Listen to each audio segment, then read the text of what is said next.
അള്ളാഹുവിന്റെ ചിഹ്നം ആരെങ്കിലും ആദരിക്കുകയാണെങ്കിൽ അതാണ് മനസ്സിന്റെ ഉള്ളിലുള്ള തഖ്വയുടെ ലക്ഷണം. യേശുദാസ്ലുവിന്റെ കൂടെ മദീനത്ത് നിന്ന് ഹജ്ജിന് പുറപ്പെട്ടപ്പോൾ മലയുടെ മുകളിൽ അവിടെ ഇങ്ങനെ കുന്നും മലയും കയറി ഇറങ്ങി അവര് പോരായിരുന്നല്ലോ. ഓരോ കുന്നിന്റെ മുകളിൽ നിന്നും ഹാജിമാരുടെ തെൽബിയത്തിന്റെ മുഴക്കം മലകൾ പോലും ഇളകുന്നുണ്ടോ എന്ന് തോന്നിയിരുന്നു. അതിന് മാത്രം മുഴങ്ങിയിരുന്നു. അപ്പൊ തെൽബിയത്ത് അങ്ങനെ മുഴക്കാനൊന്നും നമുക്ക് കഴിയില്ലെങ്കിലും നമ്മൾ തെൽബിയത്ത് ചൊല്ലാതെ ആണും പെണ്ണും മറ്റു സംസാരത്തിൽ ടൂറിസ്റ്റുകളെ പോലെ കാഴ്ച കണ്ട് പോകരുത്. റൂമിലെത്തി നിങ്ങൾ കുളിക്കാൻ മുടി പോകുന്നതൊക്കെ ഒന്ന് ശ്രദ്ധിച്ചാൽ മതി. നിങ്ങൾ സുഗന്ധം പുരട്ടാൻ പാടില്ല, കുളിച്ചതിന് ശേഷം സ്പ്രേയൊന്നും പുരട്ടാൻ പാടില്ല.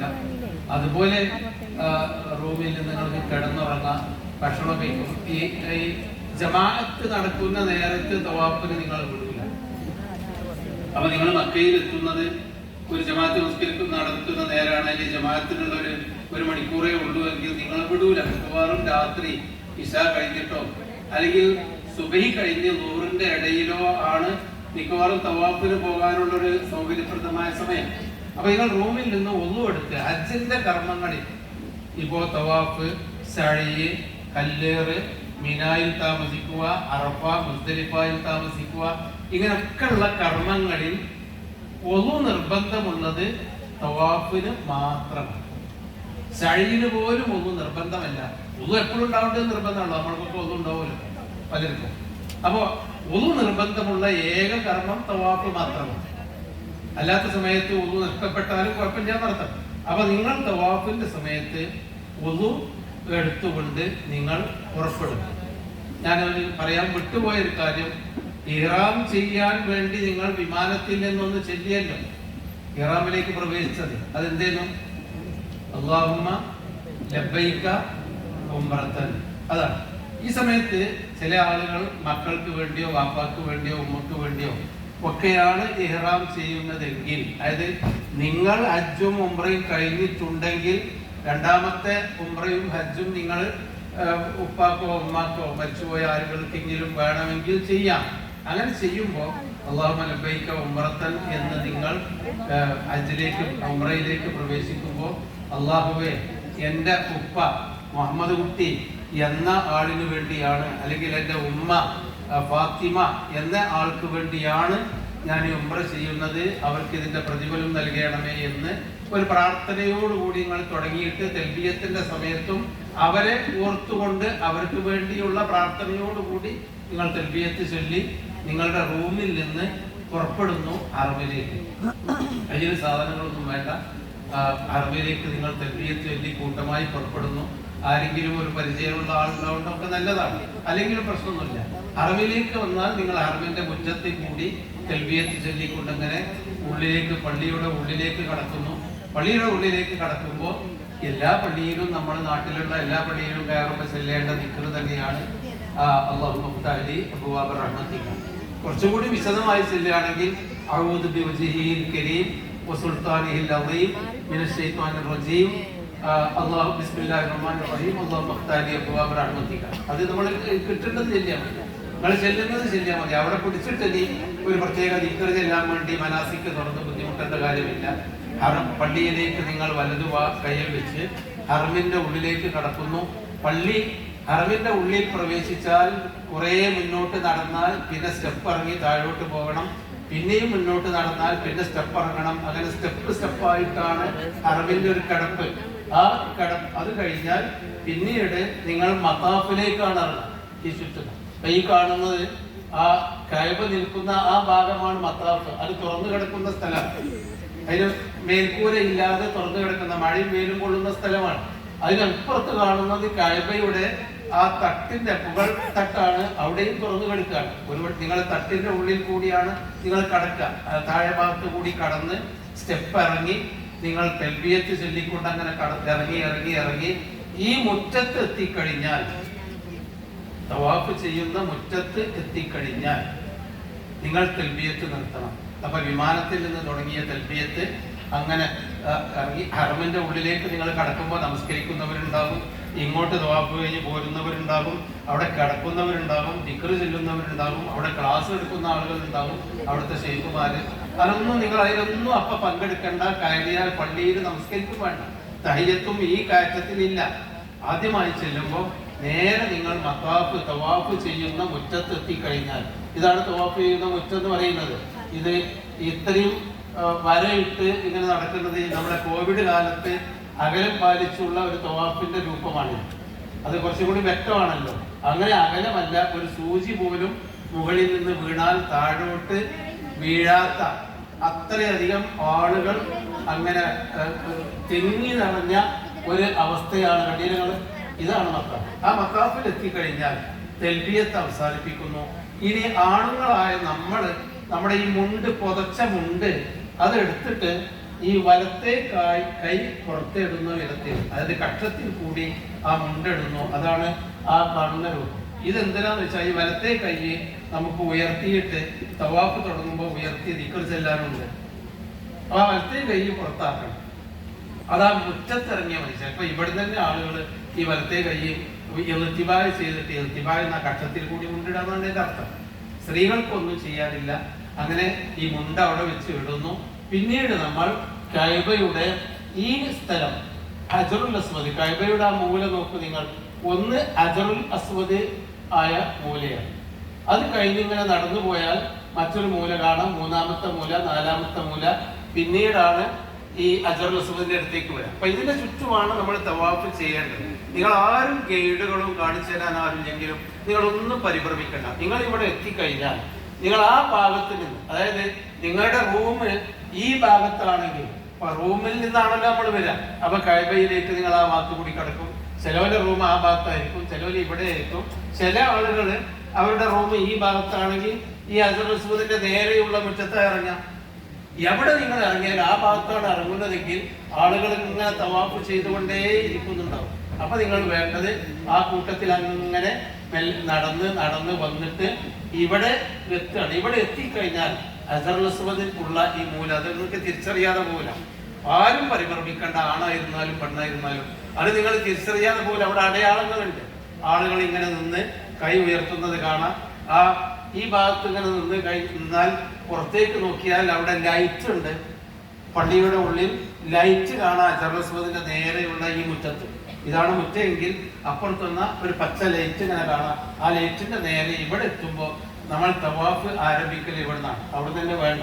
അപ്പൊ അവിടുന്ന് നടന്ന് വന്നിട്ട് ഇനി ഇവിടെയാണ് നിങ്ങൾ ഇറങ്ങിയതെങ്കിൽ അങ്ങനെ നടന്നു വേണ്ടേണ്ടി വരും. ഇങ്ങനെ നടക്കാൻ പറ്റിയെങ്കിൽ നടന്നോ.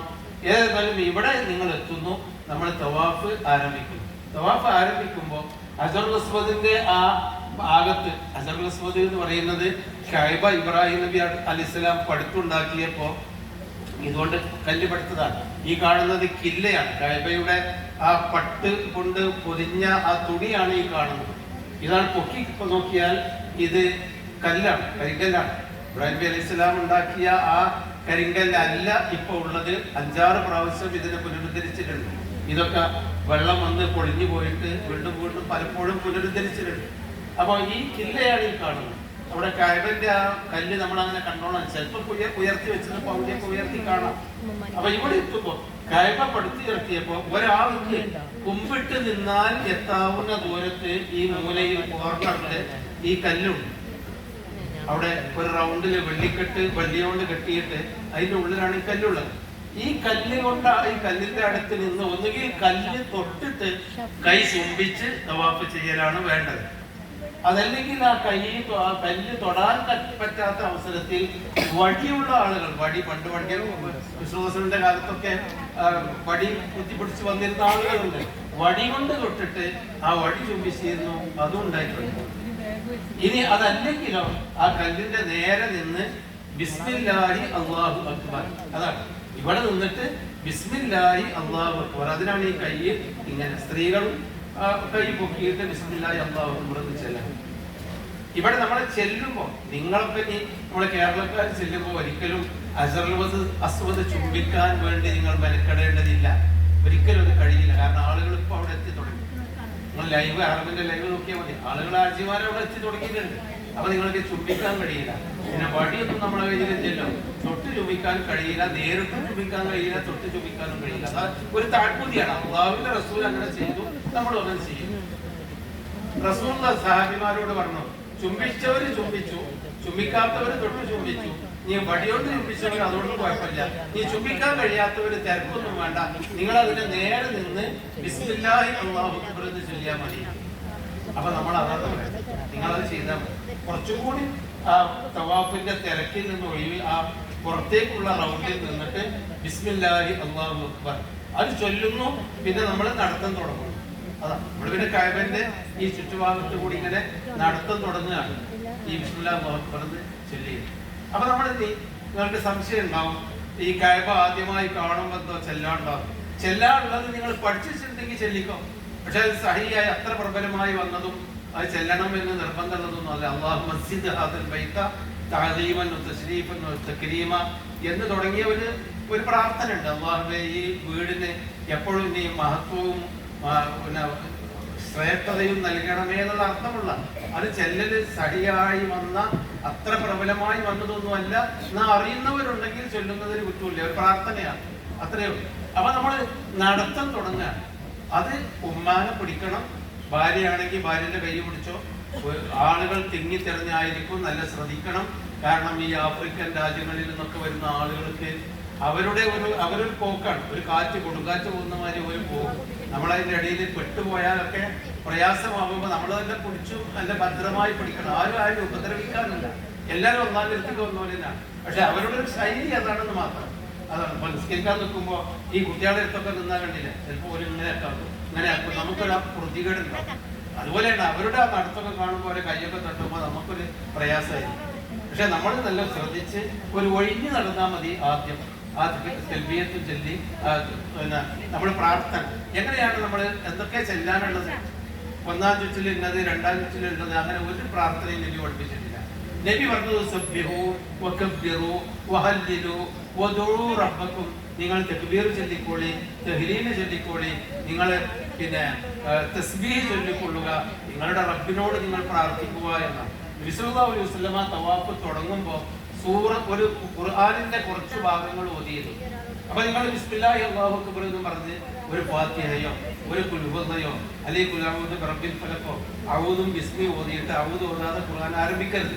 ബിസ്മി ഓതി നിങ്ങൾ ചൊല്ലുന്നു, ചൊല്ലിങ്ങനെ നടന്നു പോവാണ്. നടക്കുമ്പോൾ പിന്നെ നിങ്ങൾ സുബ്ഹാനല്ലാഹ് അൽഹംദുലില്ലാഹ് ലാ ഇലാഹ ഇല്ലല്ലാഹു അല്ലാഹു അക്ബർ ലാ ഇലാഹ ഇല്ലാ അൻത ഇന്നി കുൻതു മിനൽ ളാലിമീൻ സുബ്ഹാനല്ലാഹി വബിഹംദിഹി സുബ്ഹാനല്ലാഹിൽ അസീം. അങ്ങനെ നമുക്കൊക്കെ അറിയുന്ന നിസ്കാരത്തിന്റെ ശേഷവും അല്ലാതെയും നമ്മൾ അദ്കാറു സബാഹ് വൽ മസാ രാവിലെയും വൈകുന്നേരവും ചെല്ലുന്ന ദിക്റുകൾ മാത്രം ചെല്ലുക. ആ ചൊല്ലിക്കൊണ്ട് നിങ്ങൾ നടക്കുകയാണ്. ആരും കാത്തിക്കണ്ട. അവിടെ ഓരോരോ സംഘങ്ങൾ ഉണ്ടാവും, അതിനൊരു നേതാവ് ഉണ്ടാവും. ആ നേതാവ് ഇങ്ങനെ ചൊല്ലിക്കൊടുക്കും, മറ്റോരിങ്ങനെ അത് ഏറ്റ് ചൊല്ലും. എന്താ ചൊല്ലുന്നതെന്ന് ഒരിക്കും അറിയില്ല, മറ്റയാൾ ചൊല്ലിക്കൊടുക്കുന്നതെന്നും അറിയില്ല. അങ്ങനെ ഒന്നും നമ്മൾ വേണ്ട. അതൊക്കെ ഏതോ രാജ്യത്തുള്ള ആളുകളാണ്. നമ്മുടെ ഉമ്മയും ഉപ്പയും ഉണ്ടെങ്കിൽ ഉപ്പാക്ക് ചെല്ലുക, ഉമ്മാക്ക് ചെല്ലുക. ഉമ്മയൊക്കെ ചെല്ലാതെ അവർക്ക് ഉമ്മ ചൊല്ലിക്കോളി, നിങ്ങൾ സംസാരിക്കണ്ട എന്നൊക്കെ പറഞ്ഞാൽ മതി. വേറെ കാഴ്ചകളും കാണണം. ഈ സമയത്ത് എത്ര വലിയ അപകടം അവിടെ നടക്കുന്നുണ്ട് അറിയുകൾ. മൊബൈൽ എടുത്തിട്ട് തവാഫ് ചെയ്യുമ്പോ ഇങ്ങനെ സെൽഫി എടുത്തുകൊണ്ട് തവാഫ് കഴിയുമ്പോഴേക്കും അത്ര വലിയ തോന്നിവാസങ്ങൾ അവിടെ നടക്കുന്നു. പക്ഷെ അതൊന്നും ആർക്കും നിയന്ത്രിക്കാൻ കഴിയില്ല. നമ്മളുടെ റബ്ബും നമ്മളും തമ്മിൽ ഏറ്റവും കൂടുതൽ അള്ളാഹുവിന്റെ ഭൂമിയിലെ ഏറ്റവും വിശുദ്ധമായ സ്ഥലത്ത്, ഏറ്റവും കൂടുതൽ അള്ളാഹുവുമായി നമ്മൾ അടുത്ത സ്ഥലത്ത് നേരിട്ട് അള്ളാഹുവുമായി ഹോട്ടലിൽ അള്ളാഹുവിൽ നിന്ന് ഇജാബത്ത് കിട്ടുന്ന സമയമാണ്. നമ്മൾ കയ്യിൽ തൂക്കിയിട്ട് പ്രാർത്ഥിച്ച് കൂടെയുള്ള ഭാര്യയെ മക്കളോ ആരെന്നാ അവരെയും കയ്യിൽ പിടിച്ച്, നമ്മൾ ചെറിയ കുഞ്ഞുങ്ങളുണ്ടെങ്കിൽ നിങ്ങൾ ഒക്കെ തെറ്റിക്കോ, കുഴപ്പമൊന്നുമില്ല, അതൊക്കെ ചെയ്ത് നമ്മളങ്ങനെ ദിക്റും തസ്ബീഹും ചൊല്ലി നടക്കുകയാണ്. അപ്പൊ കുറെ ദിക്റും തസ്ബീഹും ചെല്ലുമ്പോൾ നമുക്ക് അള്ളാഹുവിനോട് നമുക്ക് പ്രാർത്ഥിക്കാനുണ്ടല്ലോ, ഉത്തരം കിട്ടുന്ന നേരമാണ്. എന്താണ് പ്രാർത്ഥിക്കാനുള്ളത്? നിങ്ങൾക്ക് എന്താ അള്ളാഹുവിനോട് ചോദിക്കാനുള്ളത് അവർക്ക് ചോദിച്ചോളി. മക്കളുടെ കാര്യം, കുടുംബകാര്യം, വീടിന്റെ കാര്യം, കെട്ടിക്കുന്ന കാര്യം, കെട്ടുന്ന കാര്യം, വിദ്യാഭ്യാസത്തിന്റെ കാര്യം, നമ്മുടെ ആരോഗ്യത്തിന്റെ കാര്യം, മരിച്ചുപോയ ഉമ്മാക്കും ഉപ്പാക്കും സ്നേഹിതന്മാർക്കും ദുആ കൊണ്ട് വസിയത്ത് ചെയ്തവർക്കും ഒക്കെ നിങ്ങളുടെ ഭാഷയിൽ നിങ്ങൾ പ്രാർത്ഥിച്ചു. ആരും ഭാഷ കണ്ടെടുക്കേണ്ടില്ല, അറബി തന്നെ പ്രാർത്ഥിക്കണമെന്നില്ല. നിങ്ങളുടെ ഭാഷയിൽ നിങ്ങൾ പ്രാർത്ഥിച്ച് കുറെ പ്രാർത്ഥിക്കുമ്പോൾ നമുക്ക് ദിക്റെല്ലാം തോന്നും, കുറെ പ്രാർത്ഥിക്കുമ്പോൾ നമുക്ക് തസ്ബീഹ് എല്ലാം തോന്നും. അങ്ങനെ നടന്നു പോയിട്ട് തിരിച്ച് വരിക. അതില് പുരുഷന്മാരായ നമ്മൾ ശ്രദ്ധിക്കേണ്ടത് ആ ശ്രദ്ധ ഉണ്ടായാൽ മതി. എന്താന്ന് വെച്ചാൽ നമ്മൾ ആദ്യത്തെ 7 ചുറ്റ് നടക്കണം. ആദ്യത്തെ 3 ചുറ്റ് നമ്മൾ നടന്നു പോകുമ്പോൾ ആണുങ്ങൾ കാലുകൾ അടുപ്പിച്ച് വെച്ചുകൊണ്ടാണ് നടക്കേണ്ടത്. ഇതാണ് റംല് എന്ന് പറയുന്നത്. കാലുകൾ അടുപ്പിച്ച് വെച്ചുകൊണ്ടാണ്. അത്ര സൗകര്യം ഉണ്ടാവില്ല, ആൾക്കൂട്ടായിരിക്കും. എന്നാലും നമ്മൾ സ്റ്റെപ്പ് വേണ്ട. ഒരു പക്ഷേ ആൾക്കൂട്ടത്തിൽ നിന്ന് കാലുകൾ അടുപ്പിച്ച് വെച്ച് നടക്കാനാണോ നബി അങ്ങനെ കൽപ്പിച്ചത്? ചരിത്രത്തിൽ പറയുന്നത് സല്ലല്ലാഹു അലൈഹി വസല്ലമ ജനിച്ചു വളർന്ന് ഓടിക്കളിച്ച സ്ഥലമാണ്. അവിടെ നിന്ന് ഖുറൈശികളുടെ ശല്യം സഹിക്കാതെ ഹിജറ പോയിട്ട് പിന്നീട് സല്ലല്ലാഹു അലൈഹി വസല്ലമ വരുന്നത് 6 കൊല്ലം കഴിഞ്ഞിട്ടാണ്, 6-7 കൊല്ലം കഴിഞ്ഞിട്ടാണ് തവാഫ് എല്ലാം വരുന്നത്. അപ്പൊ ഖുറൈശികളെന്ന് അവിടെ ഉണ്ട്. ക്യാബിന്റെ അധികാരികൾ നബി ഉംറക്ക് വന്നപ്പോ ഖുറൈശികൾ ഉണ്ട് അവിടെ. മുഹമ്മദ് ഇവിടുന്ന് പോയി ഈ നാട് വിട്ട് എല്ലും തോലുമായി എന്നൊക്കെയുള്ള അവൻ നശിച്ചു കാണും, വൃദ്ധനായി എന്നൊക്കെയുള്ള ഒരു തോന്നൽ അവർക്കുണ്ട്, അസൂയുണ്ട്. നബിയുണ്ട്. സല്ലല്ലാഹു അലൈഹി വസല്ലമ വന്ന് നേരെ കഅബ എടുത്ത് സവാഫ് ഹജറുൽ അസ്വദ് ചുംബിച്ചു. എന്നിട്ട് ഇങ്ങനെ ഇളകി നടന്നപ്പോ മദീനയിൽ നിന്ന് ദീർഘയാത്ര ചെയ്ത് വന്ന സഹാബികളൊക്കെ ആകെ കൂടി ഒരു വല്ലാത്തൊരു ഉന്മേഷവും ഒരു ഇളക്കവും അവരുടെ ആ ഒരു സജീവത വന്നു എന്നാ പറയും. നമ്മൾ ക്ലാസ്സുകളൊക്കെ ചെല്ലുമ്പോൾ കുട്ടികളോട് എന്തിനാ ഒരു ഉന്മേഷം കൂടാൻ വേണ്ടി. അപ്പൊ നബി ആ നടന്നപ്പോ നബി തന്നെ കുലുങ്ങി നടന്നപ്പോ സഹാബിമാരും കുലുകുലുങ്ങി നടന്ന് അവർ ആ പ്രാർത്ഥന ചൊല്ലി ആ സജീവമായി എന്നാണ് ചരിത്രത്തിലുള്ളത്. അപ്പൊ നമ്മൾ ആ 3 ചുറ്റ് നമ്മൾ ഇങ്ങനെയാണ് നടക്കേണ്ടത്. ആണുങ്ങൾ, സ്ത്രീകൾ അങ്ങനെ നടക്കണ്ട. ആണുങ്ങൾ ഇങ്ങനെ കുലുങ്ങി നടക്കണമെന്നാണ്. അതാണ് റംല് നടക്കുന്നത്. ആ ചുറ്റിൽ നിങ്ങൾ പ്രാർത്ഥന, ദിക്ർ, ദുആ, ദിക്ർ അങ്ങനെ നടന്ന് ഒന്നാമത്തെ ഇവിടുന്ന് കഴിഞ്ഞു. ഫസ്റ്റ്, രണ്ടാമത്തെ മൂല, മൂന്നാമത്തെ മൂല. ഈ മൂല ഇവിടെയാണ്, അവിടെയാണ് എഴുതിയതെങ്കിലും ഇവിടെ ഈ മൂലയിൽ എത്തിയാൽ പിന്നെ ഒരു ഭാഗത്തു കൂടി നടന്നാൽ ഇവിടെ എത്തും. അപ്പൊ ഇവിടെ എത്തുമ്പോ ഈ സ്ഥലം മുതൽ ഈ സ്ഥലം വരെ നമ്മൾ ഇതാണ് റുക്നുൽ യമാനി. യമൻ ഭാഗത്തേക്ക് തിരിഞ്ഞു നിൽക്കുന്ന മൂല എന്നാണ് ഇതിന്റെ പേര്.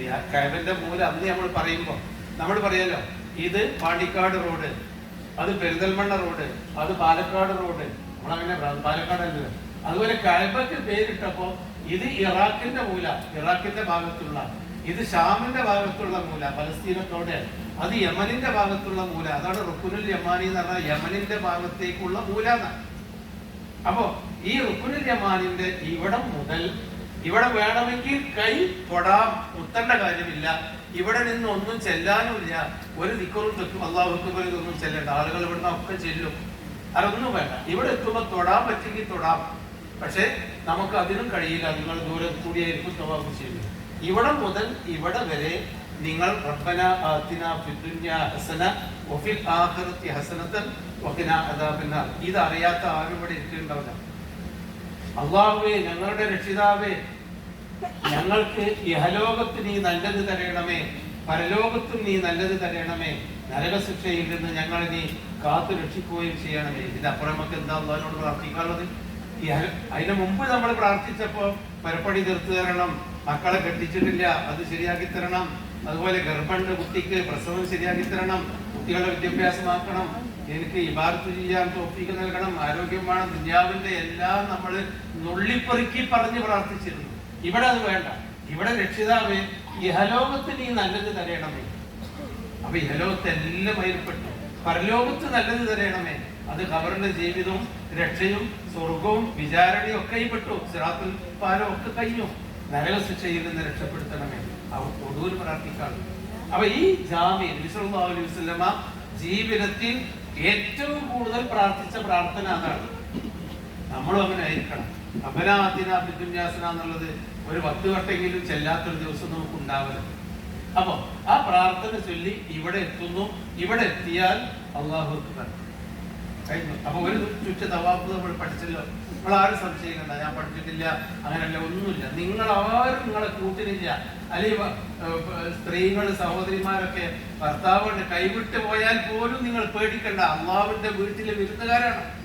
അള്ളാഹ് നിങ്ങളെ സംരക്ഷിക്കും. ആ തവക്കുല് മറ്റേ തവക്കുല് വേണം. അപ്പൊ നിങ്ങൾ ഇത് ചൊല്ലുന്നു. ഇവിടെ എത്തി പിന്നെ ബിസ്മില്ല വേണ്ട. ഈ ഇവിടെ എത്തിയാൽ ഒരു ചുറ്റ് അല്ലാഹു അക്ബർ കഴിഞ്ഞു. ഒരു ചുറ്റാണ്. അവിടെ അങ്ങനെ നിൽക്കാനൊന്നും കഴിയില്ല. വീണ്ടും അതുപോലെ ദിക്റുകളും തസ്ബീഹുകളും തഹ്ലീലുകളും അതുപോലെ പ്രാർത്ഥനകളും നിങ്ങൾക്ക് അറിയുന്ന ഭാഷയിൽ എന്തൊക്കെയാണോ പ്രാർത്ഥന അതൊക്കെ. വേറുള്ളവർ ചെല്ലി ബഹളം കൂട്ടുന്ന ആയിരക്കണക്കിന് ആളുകൾ ഉണ്ടാവും. അതൊന്നും നിങ്ങൾ ശ്രദ്ധിക്കണ്ട. നിങ്ങൾ പ്രാർത്ഥനകൾ നടത്തി. ഇവിടെ മാത്രം റബ്ബന ആത്തിന രണ്ടാം പ്രാവശ്യം ഇവിടെ എത്തുമ്പോൾ അല്ലാഹു അക്ബർ. അങ്ങനെ 3 ചുറ്റിൽ ഈ നടക്കണം. 3 ചുറ്റ് കഴിഞ്ഞാൽ സാധാരണ നടക്കുക. അത് ഭാര്യമാരും മക്കളും ഒക്കെ ഉണ്ടെങ്കിൽ അത് നമ്മൾ ഇങ്ങനെ നടന്നു വെച്ചിട്ട് ബുദ്ധിമുട്ട് വരില്ല, സ്പീഡാവുന്നില്ല. കാലുകൾ അടുത്തടുത്ത് വെക്കണം എന്ന് മാത്രമാണ്. അപ്പൊ ഈ 7 തവാഫ് കഴിഞ്ഞാൽ നമ്മൾ തവാഫ് 7 കഴിഞ്ഞു. ഇനി ഇതിന്റെ ഇടയിൽ നിങ്ങൾക്ക് സംശയങ്ങൾ ഉണ്ടാവും. സ്വാഭാവികമായിട്ടും ഈ തവാഫിന്റെ ഇടയിൽ ഒന്ന് പോയാലെന്താ? അപ്പൊ നമ്മൾ അങ്ങനെ ഒന്ന് പോകുന്ന തരത്തിലുള്ള ഭക്ഷണങ്ങളൊന്നും കഴിച്ചു വരാതിരിക്കുക. പിന്നെ അഥവാ അങ്ങനത്തെ ഒരു വസുവാസനൊന്നും പെടും വേണ്ട. പോയില്ല. അങ്ങനെയുണ്ട് ചില ആളുകൾക്ക് അവതിലെ വെള്ളം മുഴുവൻ കൊടുത്ത് ഒന്നുണ്ടാക്കിയാലും ഉതു തീരാത്ത കുറച്ച് ആളുകളുണ്ട്. ആ ഞാനത്തെ വസുവാസൊന്നും വേണ്ട. നമ്മൾ അഥവാ ഉതു നഷ്ടപ്പെട്ടു എന്ന് വിചാരിക്കാം. അങ്ങനെയാണെങ്കിൽ ഈ മത്താഫിന്റെ ചുറ്റുഭാഗത്തും വെള്ളമുണ്ട്, അവിടെ ടാപ്പുണ്ട്. നിങ്ങൾക്ക് അതിൽ നിന്നൊരു മിനി ഒന്നും കൊടുക്കാം. വലിയൊരു ഒന്നും ഉണ്ടാക്കാൻ പറ്റില്ല. ചെറുതാക്കി ഒന്നും കൊടുക്കാം. പള്ളിന്റെ ഉള്ളിൽ കിടന്നാലും ഒന്നുണ്ട്. അപ്പോൾ അങ്ങനത്തെ ഒരു അവസ്ഥ ഉണ്ടാവാതിരിക്കട്ടെ. അഥവാ ഇങ്ങനെ ഉമ്മയും വല്യമ്മയും ഒക്കെ ഉണ്ട്. അങ്ങനെ ചുറ്റും 7 ചുറ്റും ആൾക്കാർക്ക് ബുദ്ധിമുട്ടാണെങ്കിൽ കുറച്ചൊക്കെ നിങ്ങൾ വല്യമാനവിടെ കൊണ്ടുപോയി എത്തി കുറച്ചൊരു 5 ദിവസം വിശ്രമിച്ച് കുറച്ച് സംശയങ്ങളൊക്കെ കൊടുത്ത് പിന്നെ ഒന്നും കൂടി അങ്ങോട്ട് നടക്കുക. അങ്ങനെ മെല്ലെ അവിടെ കുഴപ്പമില്ല. പുറത്തു പോകാൻ പാടില്ല. ഇനി ഒന്ന് കൊടുത്തു കഴിഞ്ഞിട്ട് പിന്നെ ഒന്ന് അതിന്റെ അറ്റത്ത് പോയി ഒന്നും അങ്ങനെ അപൂർവേ ഉണ്ടാവുള്ളൂ. നമ്മളെല്ലാം ശ്രദ്ധിക്കണം. അപ്പൊ വലിയൊരു ഭക്ഷണമൊക്കെ വലിയ വയറ് നിറച്ച് ഭക്ഷണം കഴിച്ച് പോകാതിരിക്കാൻ ശ്രദ്ധിക്കും. ഒന്ന് കൊടുത്ത് അതിന്റെ ബാക്കിയായിട്ട് തവാഫ് പൂർത്തിയാക്കിയാൽ മതി. ഇനി തവാഫിന്റെ അടിയിൽ ചിലപ്പോൾ ഈ ബാങ്ക് കൊടുക്കും. ചിലപ്പോൾ ഒരു സാധാരണ തവാഫ് പൂർത്തിയാക്കാൻ ഒരു 30-35 മിനിറ്റ് മതി, 7 മിനിറ്റ്. പക്ഷെ ചിലപ്പോൾ 2 മണിക്കൂറും 3 മണിക്കൂറും വരും. അതിൻ്റെ അടിയിൽ ഒരു ബാങ്ക് വിളി വരും. ബാങ്ക് വിളിച്ചു കഴിഞ്ഞാൽ ഒരു 20 മിനിറ്റൊക്കെയാണ് മഗ്‌രിബല്ലാത്ത സമയത്ത് ഇഖാമത്തിന്റെ സമയം. അപ്പൊ ഇഖാമത്ത് കൊടുക്കുന്നതിന്റെ തൊട്ട് മുമ്പ് ഒരു ചെറിയ ശബ്ദം വരും. നിങ്ങൾ പറഞ്ഞൊരു ശബ്ദം ഉണ്ടാവും. ഒരു ഊത്തിന്റെ ശബ്ദം കേൾക്കും. ഫൂ എന്ന് പറഞ്ഞൊരു ഊത്ത്, നല്ലൊരു ഊത്ത്. അതിന്റെ അർത്ഥം ഇഖാമത്ത് കൊടുക്കാൻ സമയമായി. ബൈബലി മൂലന്മാര് പറയുന്നുണ്ട് അത് പെണ്ണുങ്ങളൊക്കെ പള്ളിക്കൊന്ന് പോകാൻ വേണ്ടി ഊതാണ്. അപ്പൊ അതല്ല, ഇഖാമത്ത് കൊടുക്കാൻ സമയമായി എന്നാണ് അതിന്റെ അർത്ഥം. അങ്ങനെ ആയിക്കഴിഞ്ഞാൽ ഒരു ചെറിയൊരു ശബ്ദം ഉണ്ടാക്കുക. ആയിക്കഴിഞ്ഞാൽ നമ്മൾ ഈ തവാഫിന്റെ ഇടയിൽ തന്നെ ഒരു സൊഫിൽ അങ്ങോട്ട് ഒരുങ്ങി അവിടെ നിൽക്കുക. തവാഫ് ഇങ്ങനെ ചുറ്റാണല്ലോ, ചുറ്റിന്റെ ഇടയിൽ ഇഖാമത്തിന്റെ സമയമായി കഴിഞ്ഞാൽ നമ്മളൊരു സൊഫിൽ അവിടെ നിൽക്കുക. അല്ലെങ്കിൽ പിന്നെ നമുക്ക് ഈ സൊഫിന്റെ ഇടയിൽ സ്ഥലം കിട്ടുള്ളൂ. അതുപോലെ സ്ത്രീകൾക്ക് അവിടെ പ്രത്യേകമായ സൊഫ് ഉണ്ടാവും. പുരുഷന്മാരുടെ ഇടയിൽ തവാഫ് ചെയ്യുമ്പോൾ ഇടകലർന്നാക്കും. പക്ഷെ നിസ്കരിക്കുമ്പോൾ വേറെ തന്നെ ആ ഭാഗത്ത് അവരൊരു സൊഫിലാണ്. അധികം നേരം ഒരു പരീക്ഷണത്തിൽ നിൽക്കരുത്. ഞാൻ ഒന്നൂന് ഇഖാമത്ത് ഒന്നോർക്കൊന്ന് പറയുമ്പോൾ നിൽക്കണ്ട. കാരണം പിന്നെ സൊഫിന് ഇടം കിട്ടും. അതിന് നിസ്കാരം കഴിഞ്ഞാൽ ഉടൻ എഴുന്നേറ്റ് സുന്നത്ത് നിസ്കരിക്കാൻ നിൽക്കരുത്. നിസ്കാരം കഴിഞ്ഞാൽ ഉടൻ എഴുന്നേറ്റ് വീണ്ടും ബാക്കി ചുറ്റുപൂർത്തിയാക്കി 7 ചുറ്റുമെടുത്ത് പൂർത്തിയാക്കിയാൽ പലപ്പോഴും തവാഫ് തുടങ്ങുമ്പോൾ അതിന്റെ സർക്കിളിന്റെ പുറം ഭാഗത്ത് കൂടി ഇങ്ങനെ തിരക്ക് കുറഞ്ഞു പോയിട്ട് ഓരോ ചുറ്റിലും ഇങ്ങനെ ഉള്ളിലേക്ക് കുറച്ച് ഉള്ളിലേക്ക് കയറി അവസാനിക്കാറാവുമ്പോൾ ഒരു 5 കഴിയുമ്പോൾ വീണ്ടും പുറത്തേക്ക് വരലാണ് നമുക്കൊരു സുരക്ഷിതത്വം. അതായത് കാരണം ഉള്ളിൽ നിന്ന് തവാഫ് അവസാനിപ്പിച്ചാൽ പിന്നെ നമുക്ക് അതിൽ നിന്ന് കടന്ന് പുറത്തേക്ക് വരി കിട്ടാൻ വളരെ ബുദ്ധിമുട്ടായി. അപ്പോൾ അങ്ങനെ പുറം സർക്കിളിൽ കൂടി നമ്മുടെ കൂടെ പ്രത്യേകിച്ചും വയസ്സുള്ള ആളുകളൊക്കെ ഉണ്ടാകുമ്പോൾ പുറം സർക്കിളിൽ കൂടി നടക്കുമ്പോൾ കുറച്ചുകൂടി നടക്കാനുണ്ടെങ്കിലും അതാണ് നല്ലത്. തവാഫ് കഴിഞ്ഞാൽ ഈ ഹജറുൽ അസ്വദിന്റെ അടുത്ത് നിന്ന് അല്ലാഹു അക്ബർ 7ാമത്തെ വട്ടം അല്ലാഹു അക്ബർ പറഞ്ഞ് നമ്മൾ പുറത്തേക്ക് പോയി അവിടെ തന്നെ ആ മുറ്റത്ത് തന്നെ നിസ്കരിക്കുന്ന സ്ഥലങ്ങൾ ഉണ്ടാവും. അപ്പൊ നമ്മളവിടെ പോയി തവാഫിന്റെ 2 റക്അത്ത് ഫാത്തിഹ കഴിഞ്ഞ് ഖുൽ യാ അയ്യുഹൽ കാഫിറൂനും 2ാമത്തെ റക്അത്തിൽ ഖുൽ ഹുവ മതി 2 റക്അത്ത് നിസ്കരിക്കാം. സുജൂദിന്റെ സ്ഥാനത്തേക്ക് നോക്കണം. കഅബ നമ്മുടെ മുമ്പിലുണ്ട്. അവിടെ കഅബ നോക്കി നിസ്കരിക്കരുത്. സുജൂദിന്റെ സ്ഥാനത്തേക്ക് നോക്കി 2 റക്അത്ത് തവാഫിന്റെ 2 റക്അത്ത് സുന്നത്ത് നമസ്കരിക്കണം. അതാണ് പെണ്ണ്. അതാ മത്താഫ് തവാഫ് ചെയ്യുന്ന ആ മുറ്റത്ത് സ്ഥലമുണ്ടെങ്കിൽ അവിടെ, അല്ലെങ്കിൽ സ്റ്റെപ്പ് കയറിയാൽ പള്ളിക്കുള്ളിലും സ്ഥലം ഉണ്ടാവും. എവിടെയാണെങ്കിലും ഇബ്രാഹിം മുസല്ല. അതിന്റെ ഇടയിൽ കഅബത്തിന്റെ അടുത്ത് മഖാമു ഇബ്രാഹിം നബി അലൈഹി ഇസ്ലാമിന്റെ മഖാമ് എന്ന് പറയുന്ന ഒരു സ്ഥലമുണ്ട്. ഈ മഖാമ് എന്ന് പറഞ്ഞാൽ നമ്മുടെ ഇവിടുത്തെ മമ്പുറം മഖാമിന്റെ മഖാമല്ല, ഖബറല്ല.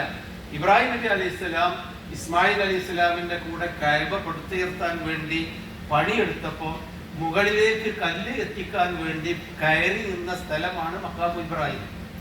ഇബ്രാഹിം നിന്ന സ്ഥലം എന്ന വാക്കിനാണ്. ആ കല്ല് അവിടെ തന്നെ വെച്ചിരുന്നു. എന്തിനാണ്? തവാഫ് ചെയ്യുന്നവർക്ക് ഇതിൽ തവാഫ് ചെയ്യാം, നിസ്കരിക്കുന്നവർക്ക് ഇതിന്റെ ഇപ്പുറത്ത് പോയി നമസ്കരിക്കാന്നുള്ളത്. അത് പിന്നെ ഉമർ റളിയല്ലാഹുവിന്റെ കാലത്ത് തവാഫ് ചെയ്യുന്നവർ കൂടി വന്നപ്പോ ആ മഖാം ഇബ്രാഹിം കൊണ്ടുപോയിട്ട് കുറച്ചും കൂടി വിശാലമായി ഇപ്പുറത്ത് വെച്ചു. അപ്പൊ ഇതിനുള്ളിൽ കൂടി തവാഫ് ചെയ്യുന്നു, അപ്പുറത്ത് പോയി നമസ്കരിക്കുന്നു. ഇപ്പൊ അത് വീണ്ടും പിന്നെ ആരും വെച്ചിട്ടില്ല. എന്നാൽ മഖാം ഇബ്രാഹിമിന്റെയും അപ്പുറത്തും തവാഫ് ചെയ്യുന്ന തിരക്കായിരിക്കും ഇന്നത്തെ അവസ്ഥയിൽ. അപ്പൊ ഇതെന്താന്ന് ചോദിച്ചാൽ ഇതൊരു കല്ലാണ്, കയറി നിന്നിരുന്ന കല്ലാണ്. ആദ്യം ഈ കല്ല് അവിടെ ഇങ്ങനെ നടുവിൽ ആൾക്കൂട്ടത്തിന്റെ അടിയിൽ ഒരു കല്ലായിട്ട് നിന്നിരുന്നു. ഇബ്രാഹിം നബി കയറിയിരുന്ന വലിയൊരു കരിങ്കല്ല്. പിന്നീട് അതിനെ സുരക്ഷിതമാക്കി, ആളുകളുടെ കാല് തടഞ്ഞു വീഴാതിരിക്കാൻ വേണ്ടി സുരക്ഷിതമാക്കി. പിന്നീട് രാജാക്കന്മാർ വന്നപ്പോ അതൊന്ന് പ്രൗഢമായി നല്ല ബ്രാസിന്റെ കൂടിന്റെ ഉള്ളിൽ ഗ്ലാസ് ഒക്കെ ഇട്ട് ആ കല്ല് കാണും ചെയ്യാം. അതൊരു ആളുകൾ തടയാതിരിക്കാൻ പറ്റുന്ന വിധത്തിൽ ഗ്ലാസ് ഇട്ട് അവിടെ പോലീസ് നിൽക്കുന്നുണ്ടാവും. അതീമ തൊടലും അതീമ ചുംബിക്കാനൊന്നും പോകാൻ. അപ്പൊ ആളുകൾ വേണ്ടിയങ്ങൾ ഇതീമ ചുംബിക്കുന്നു. ആളുകളുടെ ഒരു സ്വഭാവം എന്ത് ഉരുണ്ടത് കണ്ടാലും നിറന്നത് കണ്ടാലും അതിന് പോയി ചുംബിക്കും. അത് പാടില്ല. ഇതീമ തടവും ചുംബിക്കൊന്നും ചെയ്യാനില്ല. ഇതൊക്കെ അവിടെ പോലീസ് ഉണ്ട്, അതിനെ തടുക്കുമല്ലോ. എന്നാലും ആളുകൾ ചെയ്യലാണ്. ഇതീമ തൊടുന്നതോ അത് ചുംബിക്കുന്നതോ ഒന്നും. ഒരു ഒഴിവുള്ള സമയത്ത് വേണമെങ്കിൽ അതിന്റെ ചില്ലിനോട് കൂടി നോക്കി ആ കല്ല് നമുക്ക് കാണാം. അപ്പൊ ഈ സ്ഥലത്ത് നമ്മൾ തവാഫ് കഴിഞ്ഞാൽ ഈ മഖാമു ഇബ്രാഹിമിന്റെ ഇപ്പുറത്ത് എവിടെങ്കിലും സൗകര്യമുള്ള സ്ഥലത്ത് പോയി 2 റക്അത്ത് നമസ്കരിക്കുന്നു. ഇതോടുകൂടി തവാഫ് കഴിഞ്ഞു. ഇനി നിങ്ങൾ സഅയ് ചെയ്യാൻ വേണ്ടി പുറത്തേക്ക് പോകാൻ. നിങ്ങൾ പോകണ്ട, ഒറ്റക്കാണെങ്കിൽ പോലും നിങ്ങളങ്ങനെ കൊണ്ടുപോകും. അത് അവിടുത്തെ ഒരു സ്വഭാവത. അത് അങ്ങോട്ടേ പോവുള്ളൂ, സഅയിന് അങ്ങോട്ടേ പോവുള്ളൂ. അതാണ് അവിടുത്തെ ഒരു വഴിയുടെ രീതി. അങ്ങനെയാണ് അവിടുത്തെ ആ വളണ്ടിയർമാര് നമ്മളങ്ങനെയാണ് കൊണ്ടുപോയി തവാഫ് കഴിഞ്ഞവരാണെങ്കിൽ. ആ പോകുന്ന ഇടത്ത് സംസം, കാനില് സംസമുണ്ട്, അതുപോലെ ടാപ്പില് സംസമുണ്ട്. സംസം നിങ്ങൾ കുടിക്കണം, അത് സുന്നത്താണ്. അപ്പൊ തവാഫ് കഴിഞ്ഞ് 2 റക്അത്ത് നമസ്കരിച്ചു. വയറ് നിറയെ സംസം കുടിച്ചോളൂ. ക്ഷീണിതരായി ഉമ്മയും വല്യമ്മയും ഒക്കെ ഉണ്ടെങ്കിൽ കുറച്ച് ക്ഷീണം ഉണ്ടാക്കി ഒരു സ്ഥലത്തുകൊണ്ട് ഇരുത്തിക്കളി, കുഴപ്പമൊന്നുമില്ല, കുറച്ചു നേരം ഇരുന്നോട്ടെ. എന്നിട്ട് സഫാ മറുവന്റെ ഇടയിലെ സഅയ് ചെയ്യാനാണ് പോകുന്നത്. കുറച്ച് നടന്നാൽ നമ്മൾ സഫയിലെത്തും. അത് സഫ ഒന്നുകിൽ മെസന്റെ അടിയിലുള്ള ഭൂമിയുടെ അടിയിലുള്ള തട്ടിൽ കൂടി പോകാം, അതിന്റെ മേലെ തട്ടിൽ കൂടി പോകാം, മേലെ തട്ടിൽ കൂടി പോകാം, അതിന് മേലെ തട്ടിൽ കൂടി പോകാം. 3-4 തട്ടുകളിൽ കൂടി സഫാ മറുവന്റെ ഇടയിൽ സഅയ് ചെയ്യാം. അതായത് സഫാ മല ഇതാണ്, സഫാ മല, അതുപോലെ മറുവ മല, 400 മീറ്റർ അപ്പുറത്ത് മറുവ മല. ഈ സഫാ മലയുടെ അടുക്കൽ ആദ്യമൊക്കെ ഇങ്ങനെ ഭൂമിയിൽ കൂടി ആയിരുന്നെങ്കിലും പിന്നീട് ജനങ്ങളുടെ ആവശ്യം വർദ്ധിച്ചപ്പോ അതില് നിലത്തുകൂടി തവാഫ് ചെയ്യാം. ആ സഫാമല മുതൽ മറുവാമല വരെ ഇതുപോലെ നല്ല കെട്ടിടമാണ്, നല്ല AC ഇട്ട കെട്ടിടമാണ്, അടിയിൽ നല്ല മാർബിളാണ്, സുഖകരമായ സ്ഥലമാണ്. ഒരു 400 മീറ്റർ നടക്കാനുള്ളതൊന്നും നമ്മൾ അറിയില്ല. അപ്പൊ സഫാ മലയിൽ ചെല്ലാണ് നമ്മളുള്ളത്. അതിന്റെ അവിടെ കിട്ടിയില്ലെങ്കിൽ, ഇവിടെ തിരക്കാണെങ്കിൽ നമ്മളെ മേലേക്ക് കൊണ്ടുപോകും, അവിടെ തിരക്കാണെങ്കിൽ മേലേക്ക് കൊണ്ടുപോകും. ആ മലയുടെ അടുത്തെത്തുമ്പോൾ നിങ്ങൾക്ക് അതിന്റെ സഫാ മലയുടെ കല്ലുകൾ അവിടെ കാണാം, കല്ലിന്റെ അവശിഷ്ടങ്ങൾ. അതിന്റെ മേലെയൊക്കെ ഒരു തരം പ്ലാസ്റ്റിക് കോട്ട് നടത്തി ആളുകൾക്ക് ഉപദ്രവം ഇല്ലാതിരിക്കാൻ വേണ്ടിയൊക്കെ ചെയ്തിട്ടുണ്ട്. അപ്പൊ സഫയുടെ അവിടെ നിന്നിട്ട് നമ്മൾ ഈ മുണ്ട് ഇങ്ങനെ ഇഹ്റാം ചെയ്ത മുണ്ടുണ്ടല്ലോ, അത് നമുക്ക് ഇനി പുതപ്പ് ആക്കി മാറ്റാം. ഈ കയ്യിന്റെ ആവശ്യം കഴിഞ്ഞു. ഇനി അവിടെ ചെന്നിട്ട് തവാഫിൽ നമ്മൾ പ്രാർത്ഥിച്ചപ്പോ കൈ തൂക്കിയിട്ടുകൊണ്ടാണ് നമ്മൾ പ്രാർത്ഥിച്ചു നടന്നിരുന്നത്. അവിടെ എത്തുമ്പോൾ നമ്മൾ കൈ ഉയർത്തി, ആണും പെണ്ണും കൈ ഉയർത്തണം. ഉയർത്തിയിട്ട് നമ്മൾ ചെല്ലേണ്ടത് എന്താ? ഇന്ന സഫാ വൽ മർവത മിൻ ശഅഇരില്ലാഹ്. സഫയും മറുവയും അള്ളാഹുവിന്റെ ചിഹ്നമാണ്. ഇതൊന്നുമല്ല, 2 മലകളാണ്. പക്ഷെ ഹാജറ റളിയല്ലാഹു അൻഹ ഈ ഒരു മലയുടെ മുകളിൽ കയറി കുട്ടിക്ക് ആരെങ്കിലും സഹായിക്കാനുണ്ടോ, വെള്ളം കിട്ടാൻ വഴിയുണ്ടോ എന്ന് നോക്കിയ ആ 2 മലകളിൽ നമ്മളും കയറണം. നമ്മളും ഇവിടെ നിന്ന് അങ്ങോട്ട് ഹാജറ ബീവി ഓടിയതുപോലെ ഓടണം. അത് അള്ളാഹുവിന്റെ ഒരു ചിഹ്നമാണ്. അതല്ലാതെ പ്രത്യേകമായ ഒരു ഇതിലൊന്നും വലിയ പുണ്യം എന്ന് പറഞ്ഞിട്ടുണ്ടെങ്കിൽ ഇതിലൊന്നും വേറെ ഏതെങ്കിലും തരത്തിലുള്ള ബർക്കത്തൊന്നുമില്ല. അള്ളാഹുവിന്റെ റസൂല് കൽപ്പിച്ചു, അള്ളാഹ് കൽപ്പിച്ചു. സഫാ മറുവ അള്ളാഹുവിന്റെ ചിഹ്നമാണ്. അത് കരുതി ആ മലമ്മലൊരു ബർക്കത്തുണ്ട്, അയമലൊന്ന് സുജൂദ് ചെയ്യുന്നു, ആ കല്ലുമലൊന്ന് തൊടുന്നു, ശുഭിക്കുന്നു, അങ്ങനെ ഒരു ബർക്കത്തും ആ നിലക്ക് നമ്മൾ കാണേണ്ടതില്ല. നേരെ മറിച്ച് അവിടെയുള്ള ബർക്കത്ത് എന്താ? സഫാ മലയിൽ കയറി ഖിബലക്ക് നേരെ കൈ ഉയർത്തിക്കൊണ്ട് പ്രാർത്ഥിക്കുക. ഇന്ന സഫാ വൽ മർവത മിൻ ശാഇരില്ലാ. അതിന്റെ ബാക്കി ആയത്തിന്റെ സൂറത്തുൽ ബഖറയിലെ ഫമൻ ഹജ്ജൽ ബൈത ഔ ഇതമറ ഫലാ ജുനാഹ അലൈഹി അൻ യതവഫ ബിഹിമാ വമൻ തതവ ഖൈറൻ ഫഇന്നല്ലാഹ ശാകിറുൻ അലീം. അത് മുഴുവൻ ചെല്ലാൻ അറിയുന്നവർ അങ്ങനെ ചൊല്ലിക്കോളി. അല്ലെങ്കിൽ മിൻ ശാഇരില്ലാ എന്നുള്ള അടുത്ത് മാത്രം നിർത്തുകയാണെങ്കിൽ അങ്ങനെ നിർത്തിക്കോളി. അത് കഴിഞ്ഞിട്ട് നമ്മൾ ലാ ഇലാഹ ഇല്ലല്ലാഹു വഹ്ദഹു ലാ ശരീക ലഹു ലഹുൽ മുൽക്കു വലഹുൽ ഹംദു വഹുവ അലാ കുല്ലി ഷൈഇൻ ഖദീർ. ഇതുവരെ നമുക്ക് അറിയുന്നതാണ്. നമ്മുടെ നമസ്കാരത്തിന്റെ ശേഷം, മഗ്‌രിബ് നമസ്കാരത്തിന്റെയും സുബഹിക്കും ശേഷം ഖദീർ വരെ 10 പ്രാവശ്യം വീതം ചെല്ലണം. അല്ലാത്ത നമസ്കാരങ്ങളിൽ ഒരു വട്ടമെങ്കിലും നിസ്കാരത്തിന്റെ ശേഷമുള്ള ദിക്റുകളിൽ ലാ ഇലാഹ ഇല്ലല്ലാഹു വഹ്ദഹു ലാ ശരീക ലഹു എന്ന് ചെല്ലണം. ഒരു ദിവസം ഒരു സത്യവിശ്വാസി 100 വട്ടമെങ്കിലും ലാ ഇലാഹ ഇല്ലല്ലാഹു വഹ്ദഹു ലാ ശരീക ലഹു എന്ന ഖദീർ വരെ ചൊല്ലിയാൽ അവനോളം ശുദ്ധിയുള്ള അള്ളാഹുവിന് ഇഷ്ടപ്പെട്ടവർ ഭൂമിയിൽ ഉണ്ടാവില്ലെന്ന് റസൂൽ പഠിപ്പിച്ചിട്ടുണ്ട്. അപ്പൊ ആ ഖദീർ വരെ നമ്മൾ 3 പ്രാവശ്യം അവിടുന്ന് ചെല്ലണം. അത് അല്പം പഠിക്കേണ്ട കാര്യമില്ല, എല്ലാവർക്കും അറിയാം. അതിന്റെ പുറമെ നമ്മൾക്ക് പരിചയമില്ലാത്ത ഒരു പ്രാർത്ഥനയും കൂടിയാണ് ഇത്. ലാ ഇലാഹ ഇല്ലല്ലാഹു വഹ്ദഹു അൻജസ വഅദഹു വനസറ അബ്ദഹു വഹസമൽ അഹ്സാബ വഹ്ദഹു. അല്ലാഹു ഏകനാണ്, അൻജസ വഅദഹു അവന്റെ കരാർ അവൻ നിറവേറ്റിയിരിക്കുന്നു, വനസറ അബ്ദഹു അവന്റെ അടിമയെ അവൻ സഹായിച്ചിരിക്കുന്നു, വഹസമൽ അഹ്സാബ വഹ്ദഹു ഇസ്ലാമിന് നേരെ വരുന്ന എല്ലാ ശക്തികളെയും അവൻ ഒറ്റക്ക് ആട്ടി ഓടിച്ചിരിക്കുന്നു എന്ന ഒരു പ്രാർത്ഥന. റസൂലുള്ളാഹിക്ക് ഇവിടെ കഅബയുടെ അടുത്തേക്ക് വരാൻ പാടുണ്ടായിരുന്നില്ല. റസൂലുള്ളാഹിക്ക് അവിടെ ജീവിക്കാൻ പോലും പാടുണ്ടായിരുന്നില്ല. മുസ്ലിമീങ്ങൾക്ക് നിരോധിക്കപ്പെട്ട സ്ഥലമായിരുന്നു ഇബ്രാഹിം നബി ഉണ്ടാക്കിയ കഅബ. അവിടെ ബിംബാരാധനയായിരുന്നു ഉണ്ടായിരുന്നത്.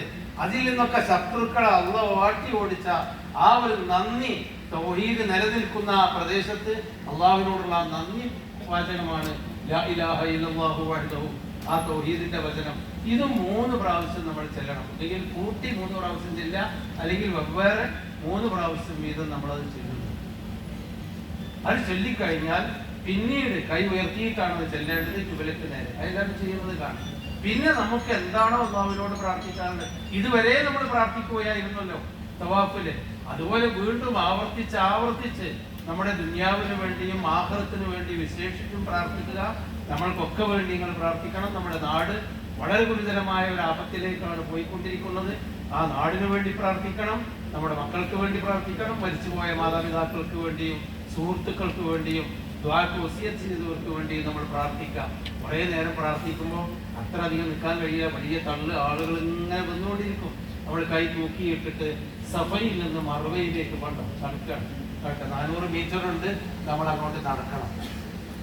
മെല്ലെ നടക്കാനുണ്ട്. സഫയിൽ നിന്ന് ഇങ്ങനെ മെല്ലെ ഇറങ്ങി പിന്നെ ഒരു നിരന്ന സ്ഥലത്ത് എത്തുമ്പോൾ ആണുങ്ങൾ ഓടേണ്ടതുണ്ട്. ഏകദേശം ഒരു ഇത്ര സ്ഥലം, ഈ ഒരു ആളിന്റെ നീളത്തിൽ ഒരു 100 മീറ്ററിലേറെയുണ്ട്. അവിടെ പുരുഷന്മാർ ഓടണം, കുറച്ച് വേഗത്തിൽ ഓടണം. സ്ത്രീകൾ ഉണ്ടെങ്കിൽ അവർ പിന്നാലെ എങ്ങനെയാണ് നടന്നു വെച്ചിക്കോളും. അവിടെ അപ്പുറത്ത് എത്തിയിട്ട് നമ്മൾ സ്ലോ ആക്കിയാൽ മതി. മേലെ അടയാളം കാണും. ഓടേണ്ട സ്ഥലങ്ങൾ മേലെ ഒരു 4 വര ലൈറ്റ് കാണും. ആ ലൈറ്റിന്റെ അവിടെ എത്തുമ്പോൾ പുരുഷന്മാർ ഓടുന്നു. അവിടെ എത്തിയിട്ട് സ്ലോ ആയാൽ സ്ത്രീകൾ നമ്മുടെ കൂടെ നടന്നെത്തും. ആ ഓടുമ്പോഴും നമ്മൾ പ്രാർത്ഥിക്കുന്നു, ദിക്ർ ചെല്ലുന്നു, നമുക്ക് എന്തോ പഠിച്ചവനോട് പറയാനുള്ളത് പറയുന്നു, ദിക്ർ ചെല്ലുന്നു, തസ്ബീഹ് ചെല്ലുന്നു, തഹ്ലീൽ ചെല്ലുന്നു, വീണ്ടും പ്രാർത്ഥിക്കുന്നു. 400 മീറ്ററോളം 1 കിലോമീറ്ററോളം നടന്നാൽ മെല്ലെ മർവയിലേക്ക് കയറും. മർവ മറ്റൊരു മലയാണ്. അവിടെയും ഈ കല്ലും അടയാളങ്ങളൊക്കെ ഇതിനെ കാണാം. അവിടേക്ക് കയറുന്നു. അവിടെ കയറിയിട്ട് അതിന് ഭൂമിയിൽ കൂടിയുള്ള സ്ഥലത്താണ് മല കാണുള്ളൂ. മേലെയാണെങ്കിൽ കാണൂല, അതിന്റെ ഉള്ളിൽ നിന്ന് കാണുള്ളൂ മലയുടെ ലക്ഷണം. അവിടെ എത്തിയിട്ട് നമ്മൾ വീണ്ടും കഅബയിലേക്ക് തിരിഞ്ഞുകൊണ്ട് നേരത്തെ പ്രാർത്ഥിച്ച 3 പ്രാർത്ഥന, ആ ദിക്റുകൾ ശരിക്കല, അത് നമ്മൾ 3 പ്രാവശ്യം ചെല്ലുന്നു. അത് ചെല്ലി പിന്നെ അള്ളാഹുവിനോട് വീണ്ടും പ്രാർത്ഥനയാണ്. ഒരേ പ്രാർത്ഥന 100 വട്ടം പ്രാർത്ഥിക്കാൻ സമയമുണ്ടാവും. പ്രാർത്ഥന മാത്രമാണ് അവിടുന്ന് ചെയ്തത്. കുറെ നേരം പ്രാർത്ഥിക്കുന്നു. പിന്നെ നമ്മൾ കൈ തൂക്കിയിട്ട് മറുഭാഗത്തൂടി, ആ വഴിക്ക് കൂടിയാണ് സഫയിലേക്ക് വരിക. ഈ വഴിയിൽ കൂടി അങ്ങോട്ട് നടന്നു പോകും. ആ നടന്നു പോകുമ്പോഴും ഓടാനുള്ള സ്ഥലത്ത് ഓടുന്നു. അപ്പൊ അവിടെ നിന്ന് എത്തിയപ്പോൾ 1 പ്രാവശ്യം ഈ സൈക്കിൾ വീൽ ചെയറിലൊക്കെ ആണെങ്കിൽ നടുവിൽ കൂടി ഒരു ട്രാക്ക് ഉണ്ട്, അതിൽ കൂടി ഇങ്ങനെ ഉന്തി കൊടുത്താൽ മതി. അങ്ങോട്ട് നടന്നു പോകുന്നു. അവിടെയും ഓടേണ്ട സ്ഥലത്ത് ഓടുന്നു. അവിടെ എത്തിയാൽ അവിടെ നിന്ന് 1, 2, അവിടെ നിന്ന് അതുപോലെ നേരത്തെ പ്രാർത്ഥിച്ചതുപോലെ കുറച്ചു നേരം നിന്ന് പ്രാർത്ഥിക്കുന്നു. അവിടെ നിങ്ങോട്ട് നടക്കുന്നു. 3, പിന്നെ ഇവിടുന്ന് പ്രാർത്ഥിക്കുന്നു 4, അവിടുന്ന് വീണ്ടും പ്രാർത്ഥിക്കുന്നു 5, വീണ്ടും നമ്മൾ ഇവിടുന്ന് പ്രാർത്ഥിച്ചിട്ട് അങ്ങോട്ട് പോകുന്നു 6, വീണ്ടും അവിടുന്ന് പ്രാർത്ഥിച്ചിട്ട് ഇങ്ങോട്ട് വരുന്നു. 7ാമത്തെ വട്ടം മറുവയിലാണ്. ഇവിടുന്ന് തുടങ്ങി 7ാമത്തെ വട്ടം ഇവിടെയാണ്. അപ്പൊ പ്രാർത്ഥനക്ക് നമ്മൾ പിശുക്ക് കാണിക്കുന്നത്. എത്ര വട്ടമായി പ്രാർത്ഥിക്കുന്നു നോക്കണ്ട, എത്ര വട്ടം പ്രാർത്ഥിച്ചോളി. അസ്തഗ്ഫിറുല്ലാഹ് എന്ന് നബി സല്ലല്ലാഹു അലൈഹി വസല്ലമ ഒരൊറ്റ ഇരിപ്പിൽ അസ്തഗ്ഫിറുല്ലാഹ് എന്ന് 100 വട്ടം ചെല്ലുന്നത് ഞാൻ കേട്ടു എന്ന് സാഹിബിമാർ പറയുന്നുണ്ട്. ഇതെന്തിനാ നമ്മൾ മടിക്കണം? അപ്പൊ നമുക്ക് നമ്മളെ മക്കളെയും ദുനിയാവിന്റെയും ആഖിറത്തിന്റെയും കാര്യം ആവർത്തിച്ച് നിങ്ങൾ പ്രാർത്ഥിക്കാം. എത്രയും പ്രാർത്ഥിക്കാനുള്ള സമയം. മറുപടിയിലെത്തി കഴിഞ്ഞാൽ നിങ്ങളുടെ ഉംറ കഴിഞ്ഞു, ഉംറന്റെ കർമ്മങ്ങൾ കഴിഞ്ഞു. തന്നെയും പറഞ്ഞു ഈ ഹജ്ജിന്റെ കർമ്മങ്ങൾ ബാക്കിയുള്ളൂ. ഉംറന്റെ നിങ്ങൾ മറുപടിയിലെത്തി കഴിഞ്ഞാൽ നിങ്ങൾ പുറത്തേക്ക് പോകും. പുറത്തേക്ക് പോയിട്ട് പിന്നെ നിങ്ങൾക്ക് ഇനി റൂമുക്കാണ് പോകാനുള്ളത്. അതിന് മുമ്പ് വേണമെങ്കിൽ ആണുങ്ങളാണെങ്കിൽ റൂമുക്ക് പോകുന്ന വഴിയിൽ എല്ലാ സ്ഥലത്തും മുടിയെടുക്കാനുള്ള ബാർബർ ഷോപ്പുകളുണ്ട്. അവിടെയൊക്കെ നമ്മൾ പറ്റിച്ചു കൂട്ടും. അത് വേറെ വിഷയമാണ്. എല്ലാവരും നമ്മൾ വിളിച്ചു കൊണ്ടുപോകും. എന്നിട്ട് 15 റിയാൽ മാത്രമേ ഉള്ളൂ. നിങ്ങളോട് കേരളക്കാരനല്ലേ 15 റിയാലിന് വെട്ടിത്തരാറ്. അപ്പുറത്ത് പോയ 7 റിയാലിന് കിട്ടും. നമ്മൾ ബാർഗെയിൻ ചെയ്ത് നമ്മൾ മുടി വെട്ടുക. ഒരു 10 ആൾ ഒപ്പം പോയാൽ 15-ന് 10 ആക്കും, 10 7 ആക്കും. നമ്മൾ മുടി മുഴുവനായിട്ട് മുറിക്കാം. ഒന്നുകിൽ മെഷീൻ വെച്ച് മുറിക്കാം, അല്ലെങ്കിലോ നമ്മൾ ചുരണ്ടി കളയും. മുടി മൊത്തം കളയണം. ആണ് സ്ത്രീകൾ നിങ്ങൾ റൂമിലെത്തിയിട്ട് ഏതെങ്കിലും ഒരാളെ കയ്യിൽ ഒരു കത്തിരി ഉണ്ടായാൽ മതി. റൂമിലെത്തിയിട്ട് മുടിയുടെ പിൻഭാഗത്തു നിന്ന് ഒരു വിരലോളം മുടി 2-4 മുടികളെടുത്ത് അത് വെട്ടി അവിടെ ക്ലോസിലിട്ട് വെള്ളം പറഞ്ഞാൽ മതി. മുടി ശരീരത്തിൽ നിന്ന് എടുത്ത് കളയാം. ഏത് തലയിലുള്ള മുടി, തലമുടിയാണ് എടുക്കുന്നത്. അത് താടി എടുക്കുന്നതിന് വെട്ടിയപ്പോൾ തലമുടിയാണ്. നമ്മൾ ഇത് ചെയ്യും. ഈ മുടി ശരീരത്തിൽ നിന്ന് പോയി കഴിഞ്ഞാൽ നമ്മൾ ഇഹ്റാമിന്റെ എല്ലാ നിബന്ധനകളിൽ നിന്നും മുക്തമാണ്.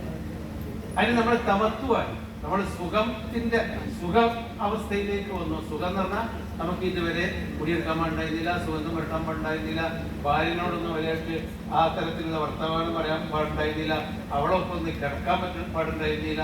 ആ തരത്തിലുള്ള ഭാര്യ ഭർത്തൃ ബന്ധങ്ങളോ അല്ലെങ്കിൽ സുഗന്ധം പുരട്ടി അങ്ങനെയുള്ള കാര്യങ്ങളൊന്നും പിന്നെ ഹറാമല്ല. ഇഹ്റാമിൽ നിന്ന് തഹല്ലുലായി കഴിഞ്ഞു. നമുക്ക് ഈ വസ്ത്രം അതുപോലെ ഒരു മുണ്ടോട് ബനിയൻ ഇടാൻ പാടുണ്ടായിരുന്നില്ല, അങ്ങനൊക്കെ ആയിരുന്നല്ലോ. അപ്പൊ അതൊക്കെ നമുക്ക് ഒഴിവായി നമ്മുടെ റൂമിൽ ചെന്ന് മുടിയൊക്കെ ഷർട്ടൊക്കെ മാറ്റി ഈ മുണ്ടും തുണിയൊക്കെ ഒഴിവാക്കി നമ്മൾ പാൻസോ തുണിയോ കുപ്പായോ ട്രൗസറോ ഷർട്ടിയോ ബനിയനോ എല്ലാം നമ്മൾ സാധാരണ രൂപത്തിൽ ഈ ഇഹ്റാമിലായാൽ ഷൂ ഇടാൻ പാടില്ല, ചെരുപ്പേ പാടില്ല. അതായത് ഇങ്ങനെ മറയുന്ന മുന്നും പിന്നും മറയുന്ന ഷൂ പാടില്ല. നമ്മളാ ചെരുപ്പ് ഒക്കെ ഒഴിവാക്കിയിട്ട് ഷൂ ഒക്കെ ഇട്ട് ഷോക്സ് ഒക്കെ ഇട്ട് സാധാ ജീവിതത്തിലേക്ക് എത്തി. അതാണ് തമത്തു എന്ന് പറയുന്നത്. അതായത് ഉംറ കഴിഞ്ഞാൽ ഒരു സാധാരണ ജീവിതത്തിലേക്ക് സുഖകരമായ കുറച്ചൊരു ബുദ്ധിമുട്ടേന്നല്ലോ, ആ ബുദ്ധിമുട്ടുള്ള ജീവിതം ഒഴിവാക്കിയിട്ട് സാധാ ജീവിതത്തിലേക്ക് എത്തി. ഉംറ കൂടി കഴിഞ്ഞു. ഒരു പകല് കൊണ്ട്, ഒരു പകലിന്റെ പകുതി നേരം കൊണ്ട് ഉംറ കഴിഞ്ഞു. ഉംറ കഴിഞ്ഞാൽ പിന്നീട് നിങ്ങൾ റൂമിലിരുന്ന് എല്ലാ സമയത്തും നമസ്കാരത്തിന് ഹറമിലേക്ക് വരിക.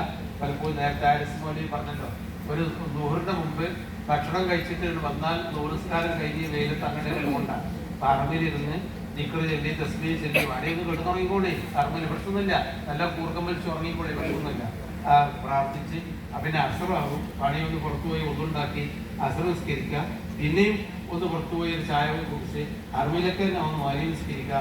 പിന്നെ നമ്മൾ ഇശാ നിസ്കരിക്കുന്നതിന് സമയം കൂടുതൽ ഉണ്ടാവില്ല, ഇശായും കൂടി നമസ്കരിച്ച് റൂമിൽ പോയാൽ മതി. അപ്പൊ ഗ്രൂപ്പുകാർക്കൊക്കെ ഉള്ള ഒരു വിഷയം എന്താണെന്ന് വെച്ചാൽ അവർക്ക് 100 നിസ്കരിച്ച് ചെന്നാലേ ചോറ്.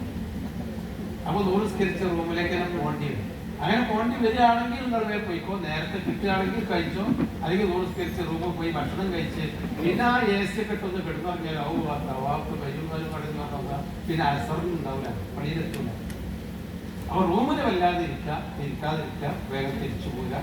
ഹറമിൽ പരമാവധി കഴിച്ചു കൂട്ടി 5 നേരം ഹറമിൽ കഴിച്ചു കൂട്ടുക. ഇതാണ്, വേറെ ഒന്നുമില്ല. നമ്മൾ ഇവിടുന്ന് ചെയ്യുന്ന അതേ കർമ്മം തന്നെ നമ്മുടെ നാട്ടിലെ പള്ളിയിൽ പോകേണ്ട മാതിരി തന്നെ നിർബന്ധമായും ഹറമിൽ 1,00,000 ഇരട്ടി പുണ്യമുണ്ടായിരുന്നു.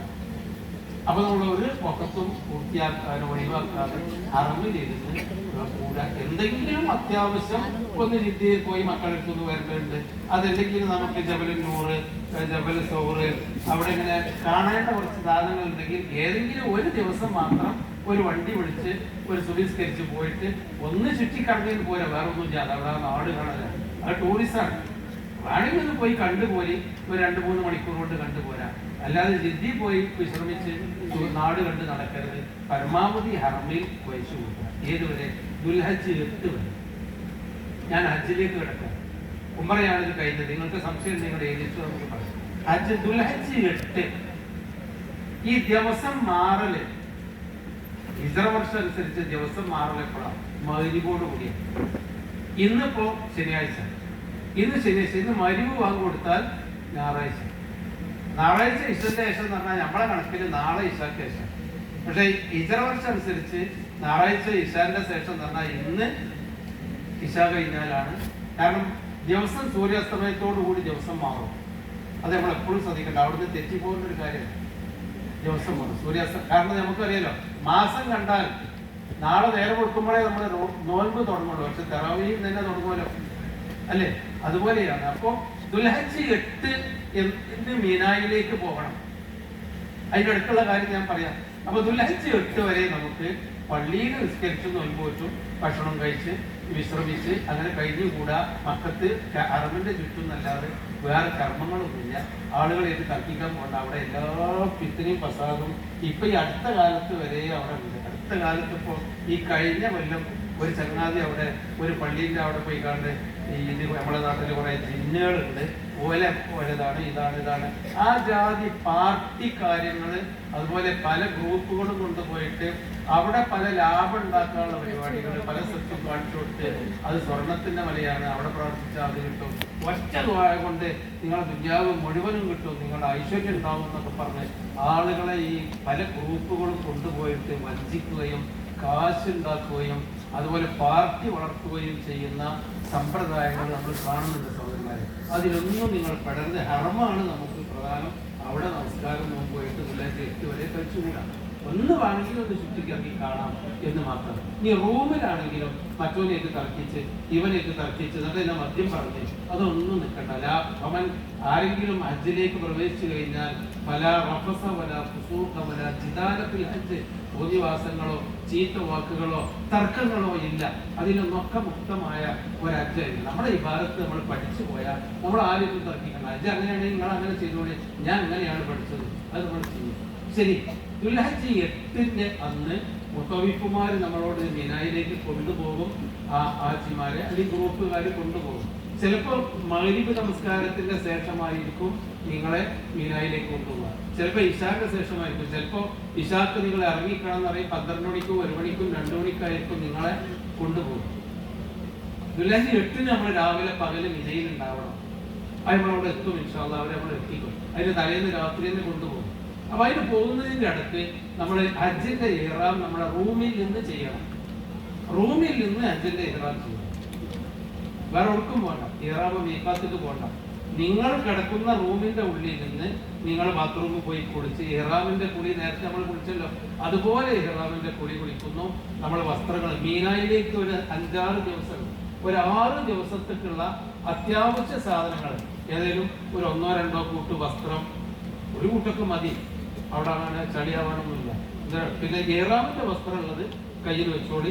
പിന്നെ അത്യാവശ്യങ്ങൾ മരുന്ന് കുടിക്കാറുള്ളതൊക്കെ അവിടെ എടുത്തിട്ട് ഒരു ചെറിയ ബാഗില് അത് വേണം. കുറച്ച് വെള്ളവും ഫ്രൂട്ട്സ് ഒക്കെ ഉണ്ടെങ്കിൽ കയ്യിൽ വെച്ച് കൂടപ്പൊടിയോ ഒക്കെ ഉണ്ടെങ്കിൽ അങ്ങനെ അത് നമ്മളെ കയ്യിൽ പിടിക്കാവുന്ന ചെറിയൊരു ബാഗും പുറത്തിട്ട് നമ്മൾ പുറപ്പെടുകയാണ്. അപ്പൊ റൂമിൽ നിന്ന് കുളിച്ച് മാറ്റി നഖമൊക്കെ മുറിക്കാണ്ടെങ്കിൽ ഒന്ന് മുറിച്ച് നന്നാക്കി വൃത്തിയാക്കുക. എന്നിട്ട് നമ്മൾ പിന്നെ റൂമിൽ നിന്ന് പുറപ്പെടും. പുറപ്പെടുന്നതിന് മുമ്പ് ഹജ്ജിന് വേണ്ടിയാണ് കുളിക്കുന്നതെന്ന നിയ്യത്തോടുകൂടി കുളിക്കുന്നു. എന്നിട്ട് റൂമിൽ നിന്ന് തന്നെ പുറപ്പെടാൻ സമയമാകുമ്പോൾ ഇറങ്ങിക്കോളി, ബസ് വന്നിട്ടുണ്ട് എന്നുള്ള ആ സമയമാകുമ്പോൾ നമ്മൾ റൂമിൽ നിന്ന് ഇറങ്ങുമ്പോൾ ഹജ്ജിന് വേണ്ടി ഇഹ്റാം ചെയ്യണം. നമ്മൾ ഉംറയ്ക്ക് വേണ്ടി ഇഹ്റാം ചെയ്തത് എന്താ? അല്ലാഹുമ്മ ലബ്ബൈക ഉംറത. ഈ ഹജ്ജിന് വേണ്ടി ഇഹ്റാം ചെയ്യുമ്പോൾ എന്താ പറയേണ്ടത്? അല്ലാഹുമ്മ ലബ്ബൈക ഹജ്ജൻ. അതെന്നെ ആ വാക്ക് തന്നെ.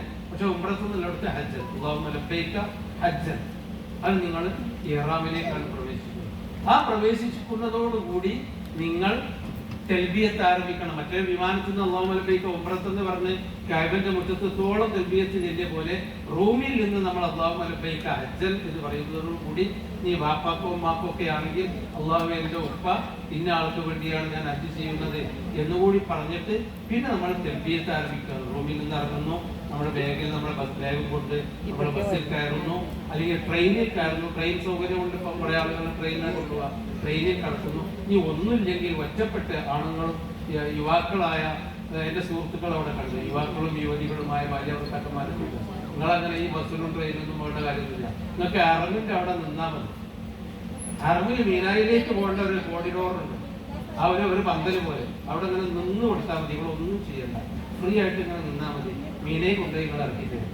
കാരണം ആൾക്കൂട്ടം ഇങ്ങനെ വന്നിട്ട് അതിലങ്ങനെ കൊണ്ടുപോയി ഇടയിൽ ഫ്രൂട്ട്സും കിട്ടും, ജ്യൂസും കിട്ടും, നല്ല AC കൂടി അങ്ങനെ നീങ്ങി വെള്ളത്തിൽ ഒഴുകുന്ന മാതിരി നമ്മളായിട്ട് ഒഴുകുക. ഒറ്റപ്പെട്ട നല്ല ആരോഗ്യമുള്ള മെടുക്കുള്ളവരൊക്കെയാണ്. അല്ലെങ്കിൽ ഒരു ട്രെയിനിൽ പോയിക്കോളി, അല്ലെങ്കിൽ കൂട്ടത്തിൽ ബസ്സിൽ പോയിക്കോളി. തൽബിയത്ത് ചൊല്ലിക്കണ്ടായിരിക്കണം മിനയിലേക്ക് പോകുന്നത്. ചിലപ്പോൾ തലേന്ന് രാത്രി മിനയിലെത്തും. രാവിലെ മുതൽ നിങ്ങൾ തൽബിയത്ത് ചൊല്ലി തുടങ്ങിയ തൽബിയത്ത് നമ്മൾ ചെല്ലുന്നത് രാവിലെ മുതലാണ് മിനയിലെ കർമ്മങ്ങളൊക്കെ ഉണ്ടാവും. അപ്പൊ തൽബിയത്ത് ചൊല്ലിക്കൊണ്ട് നമ്മൾ മിനയിലെത്തും. മിനയിൽ ചെന്നാൽ ഇവിടെയുള്ള ഈ പൗറൊന്നും അവിടെ ഉണ്ടാവില്ല. ഇവിടെ റൂമിൽ നമ്മൾ പ്രത്യേകമായ നമുക്ക് റൂം ഉണ്ടായിരുന്നു. നമ്മളൊരു 4 ആൾ ഈ റൂമിലാണ്, നമ്മുടെ ഭാര്യ ആ റൂമിലാണ്, വേറൊരു പാലക്കാട്ടിൽ ആ റൂമിലാണ്, വേറൊന്ന് കോഴിക്കോട്ടിൽ ആ റൂമിലാണ്. അങ്ങനെയൊക്കെയാണ്. ഇവിടെ അങ്ങനെയല്ല. ഈ ഹജ്ജിന് തന്നെ ഹജ്ജ് കമ്മിറ്റിക്കൊക്കെ ചെല്ലുമ്പോൾ ഒരു റൂം ഉണ്ടാവും, 5 ആൾക്കുള്ള ഒരു റൂം ഉണ്ടാവും. അടുത്തടുത്ത് ഒരു 4 ഇഞ്ച് വീതിയിലാണ്, ഇടയിലാണ് കട്ടിലൊക്കെ ഉണ്ടാവുക. അതിൽ അന്യ പെണ്ണുങ്ങളും അന്യ ആണുങ്ങളും ഉണ്ടാവും. അത് നിങ്ങളൊക്കെ ശ്രദ്ധിക്കണം, സ്ത്രീകളൊന്നും ശ്രദ്ധിക്കണം. അന്യത അവിടെ അങ്ങനെ പറ്റും. പക്ഷെ കഴിയുമെങ്കിൽ അടുത്ത റൂമിൽ ആരൊക്കെയുള്ളത് നോക്കുക. അവിടുത്തെ ആണുങ്ങളോട് പറയാം, ഞങ്ങളൊന്ന് കണ്ട് കിടന്നാൽ നമുക്ക് ഈ റൂമിൽ കിടക്കാം, നമ്മളെ പെണ്ണുങ്ങളൊക്കെ അവിടെ കിടന്നോട്ടെ, അത് നമുക്ക് പ്രശ്നമില്ല. ആവശ്യമുണ്ടെങ്കിൽ അങ്ങോട്ട് കൊണ്ടൊക്കെ ആ ബാഗിൽ മറ്റേ എടുക്കുക, ഈ മരുന്ന് കൊണ്ടെടുക്കുക, നമുക്ക് അടുത്ത് ഇടപെടാമല്ലോ. നമ്മളെ ഭാര്യമാരൊക്കെ റൂമിലാക്കുക, നമ്മൾ വേറെ റൂമിലാക്കുക, അങ്ങനെ ഒന്ന് അഡ്ജസ്റ്റ് ചെയ്യണം. അല്ലാതെ ഇരുന്നാൽ ഭയങ്കര പ്രയാസം. നമ്മൾ കിടന്നുറങ്ങാനുള്ള പെണ്ണുങ്ങൾക്ക് ഒന്ന് ഇടയ്ക്ക് മക്കളെയൊക്കെ ഒന്ന് എടുത്ത് മുടിയൊക്കെ ഒന്ന് ചെയ്യേണ്ട സമയം ഉണ്ടാവും. അതുപോലെ ബാത്റൂമിൻ്റെ ഒക്കെ സൗകര്യത്തിൽ പ്രയാസം. പക്ഷെ മിനയിലെത്തിക്കഴിഞ്ഞാൽ അതൊന്നും പറ്റില്ല. മിനയിലെത്തിക്കഴിഞ്ഞാൽ ഏകദേശം 20 ആളുകൾക്ക് കിടക്കാവുന്ന കട്ടിലൊന്നും അവിടെ, ആ കട്ടിലുണ്ട് കൂടെ, ചിലയിടത്ത് കട്ടിലുണ്ടാവില്ല, കട്ടിലുള്ളവരുണ്ടാവും. ആ 20 ആളുകൾക്കുള്ള സൗകര്യമുള്ള ടെന്റുകളാണ് മിനയിൽ. അപ്പൊ നിങ്ങളെ മിനയിൽ നിങ്ങൾ കൊണ്ടുപോകുന്ന സ്ഥലത്ത്, നിങ്ങളെ ബസ് ഇറക്കുന്ന സ്ഥലത്ത് നിങ്ങളെ കേരളക്കാരായ ഇന്ന മുത്തവഫിന്റെ കീഴിലുള്ള ആളുകളുടെ ഏരിയ ഉണ്ടാവും. അവിടെ നിങ്ങൾ മേലെ വലിയ കോണിന്റെ മുകളിൽ ബ്ലോക്ക് ഏരിയ വെച്ചിട്ടുണ്ടാവും. ഞങ്ങൾ ഇന്ന ഏരിയയിലാണ്, ബ്ലോക്ക് B 45, ബ്ലോക്ക് A 41 അല്ലെങ്കിൽ 32. അത് നിങ്ങൾ കണ്ടു വെക്കണം. ആണുങ്ങളും പെണ്ണുങ്ങളും കണ്ടു വെക്കണം. ഞാൻ ഇന്ന ബ്ലോക്ക് B 42 അതിന്റെ കടലാസിനടുത്ത് ഉണ്ടാവും. എന്നാലും ഇത് ഓർമ്മിച്ചു. എന്തിനാന്ന് വെച്ചാൽ എന്തെങ്കിലും വഴി തെറ്റിയാൽ ആരോടെങ്കിലും ഞാൻ ബ്ലോക്ക് Bയിലാണ് ഉള്ളത്, 42-ാം സ്റ്റാൻഡിലാന്ന് പറയുമ്പോൾ ആരെങ്കിലും ഒന്ന് കൈ പിടിച്ച് കുറഞ്ഞ് ആക്കിയിട്ട് അതിന് വേണ്ടിയിട്ടാണ് ഞാനത് പറയുന്നത്. വേറല്ല, അതിലിപ്പോൾ മൊബൈലില്ല, അതുകൊണ്ട് പ്രശ്നമൊന്നുമില്ല. ആവട്ടെ, നിങ്ങൾ മിനയിൽ തമ്പിൽ പോയി ഇരിക്കുന്നു. അവിടെ പോയി വിരിപ്പാണെങ്കിലും കട്ടിലാണെങ്കിലും തമ്പിൽ പോയി തൽബിയത്ത് ചൊല്ലിക്കൊണ്ടിരിക്കുന്നു. ളുഹ്ർ കൊടുത്താൽ 2 റക്അത്ത് ളുഹ്ർ നമസ്കരിക്കുന്നു. സുന്നത്ത് അതിന്റെ മുമ്പും പിമ്പുമില്ല. 2 റക്അത്ത് ളുഹ്ർ നമസ്കരിക്കുന്നു. തൽബിയത്ത് നിസ്കാരത്തിന് ശേഷമുള്ള ദിക്റുകൾ ദുആകൾ, പിന്നെ തൽബിയത്ത് ചെല്ലുന്നു. കുറെ ഖുർആൻ ഓതിക്കൂടി. ഭക്ഷണം വരുന്നു, ഭക്ഷണം കഴിക്കുക. നിങ്ങൾക്ക് ഭക്ഷണം ചിലപ്പോൾ കൊണ്ടുവന്ന് തരുന്നവരുണ്ടാവും, നിങ്ങൾ വെച്ചുണ്ടാക്കുന്നവരുണ്ടാവും. എന്തായിരുന്നാലും ഭക്ഷണം കഴിച്ച് നിങ്ങൾ തൽബിയത്തും ദിക്റും ദുആയൊക്കെ മിനയിലിരിക്കുന്നു. അസ്ർ ബാങ്ക് കൊടുത്താൽ അസറിന്റെ സമയത്ത് അസ്ർ നിസ്കരിക്കുന്നു. മിനയിലൊരു പള്ളിയുണ്ട്, മസ്ജിദുൽ ഖൈഫ്. ഏകദേശം ഒരു 10 ലക്ഷത്തോളം ആളുകൾക്ക് നിസ്കരിക്കാനുള്ള വിശാലതയുണ്ട്. അനേകം അമ്പിയാക്കന്മാർ നമസ്കരിച്ച സ്ഥലമാണ് മസ്ജിദുൽ ഖൈഫ്. അതിപ്പോ വിശാലമാക്കിയ വലിയ പള്ളിയാണ്. അവിടേക്കൊന്നും നമ്മൾ എത്തിക്കൊള്ളണമെന്നില്ല പള്ളിയിൽ ജമാഅത്ത്.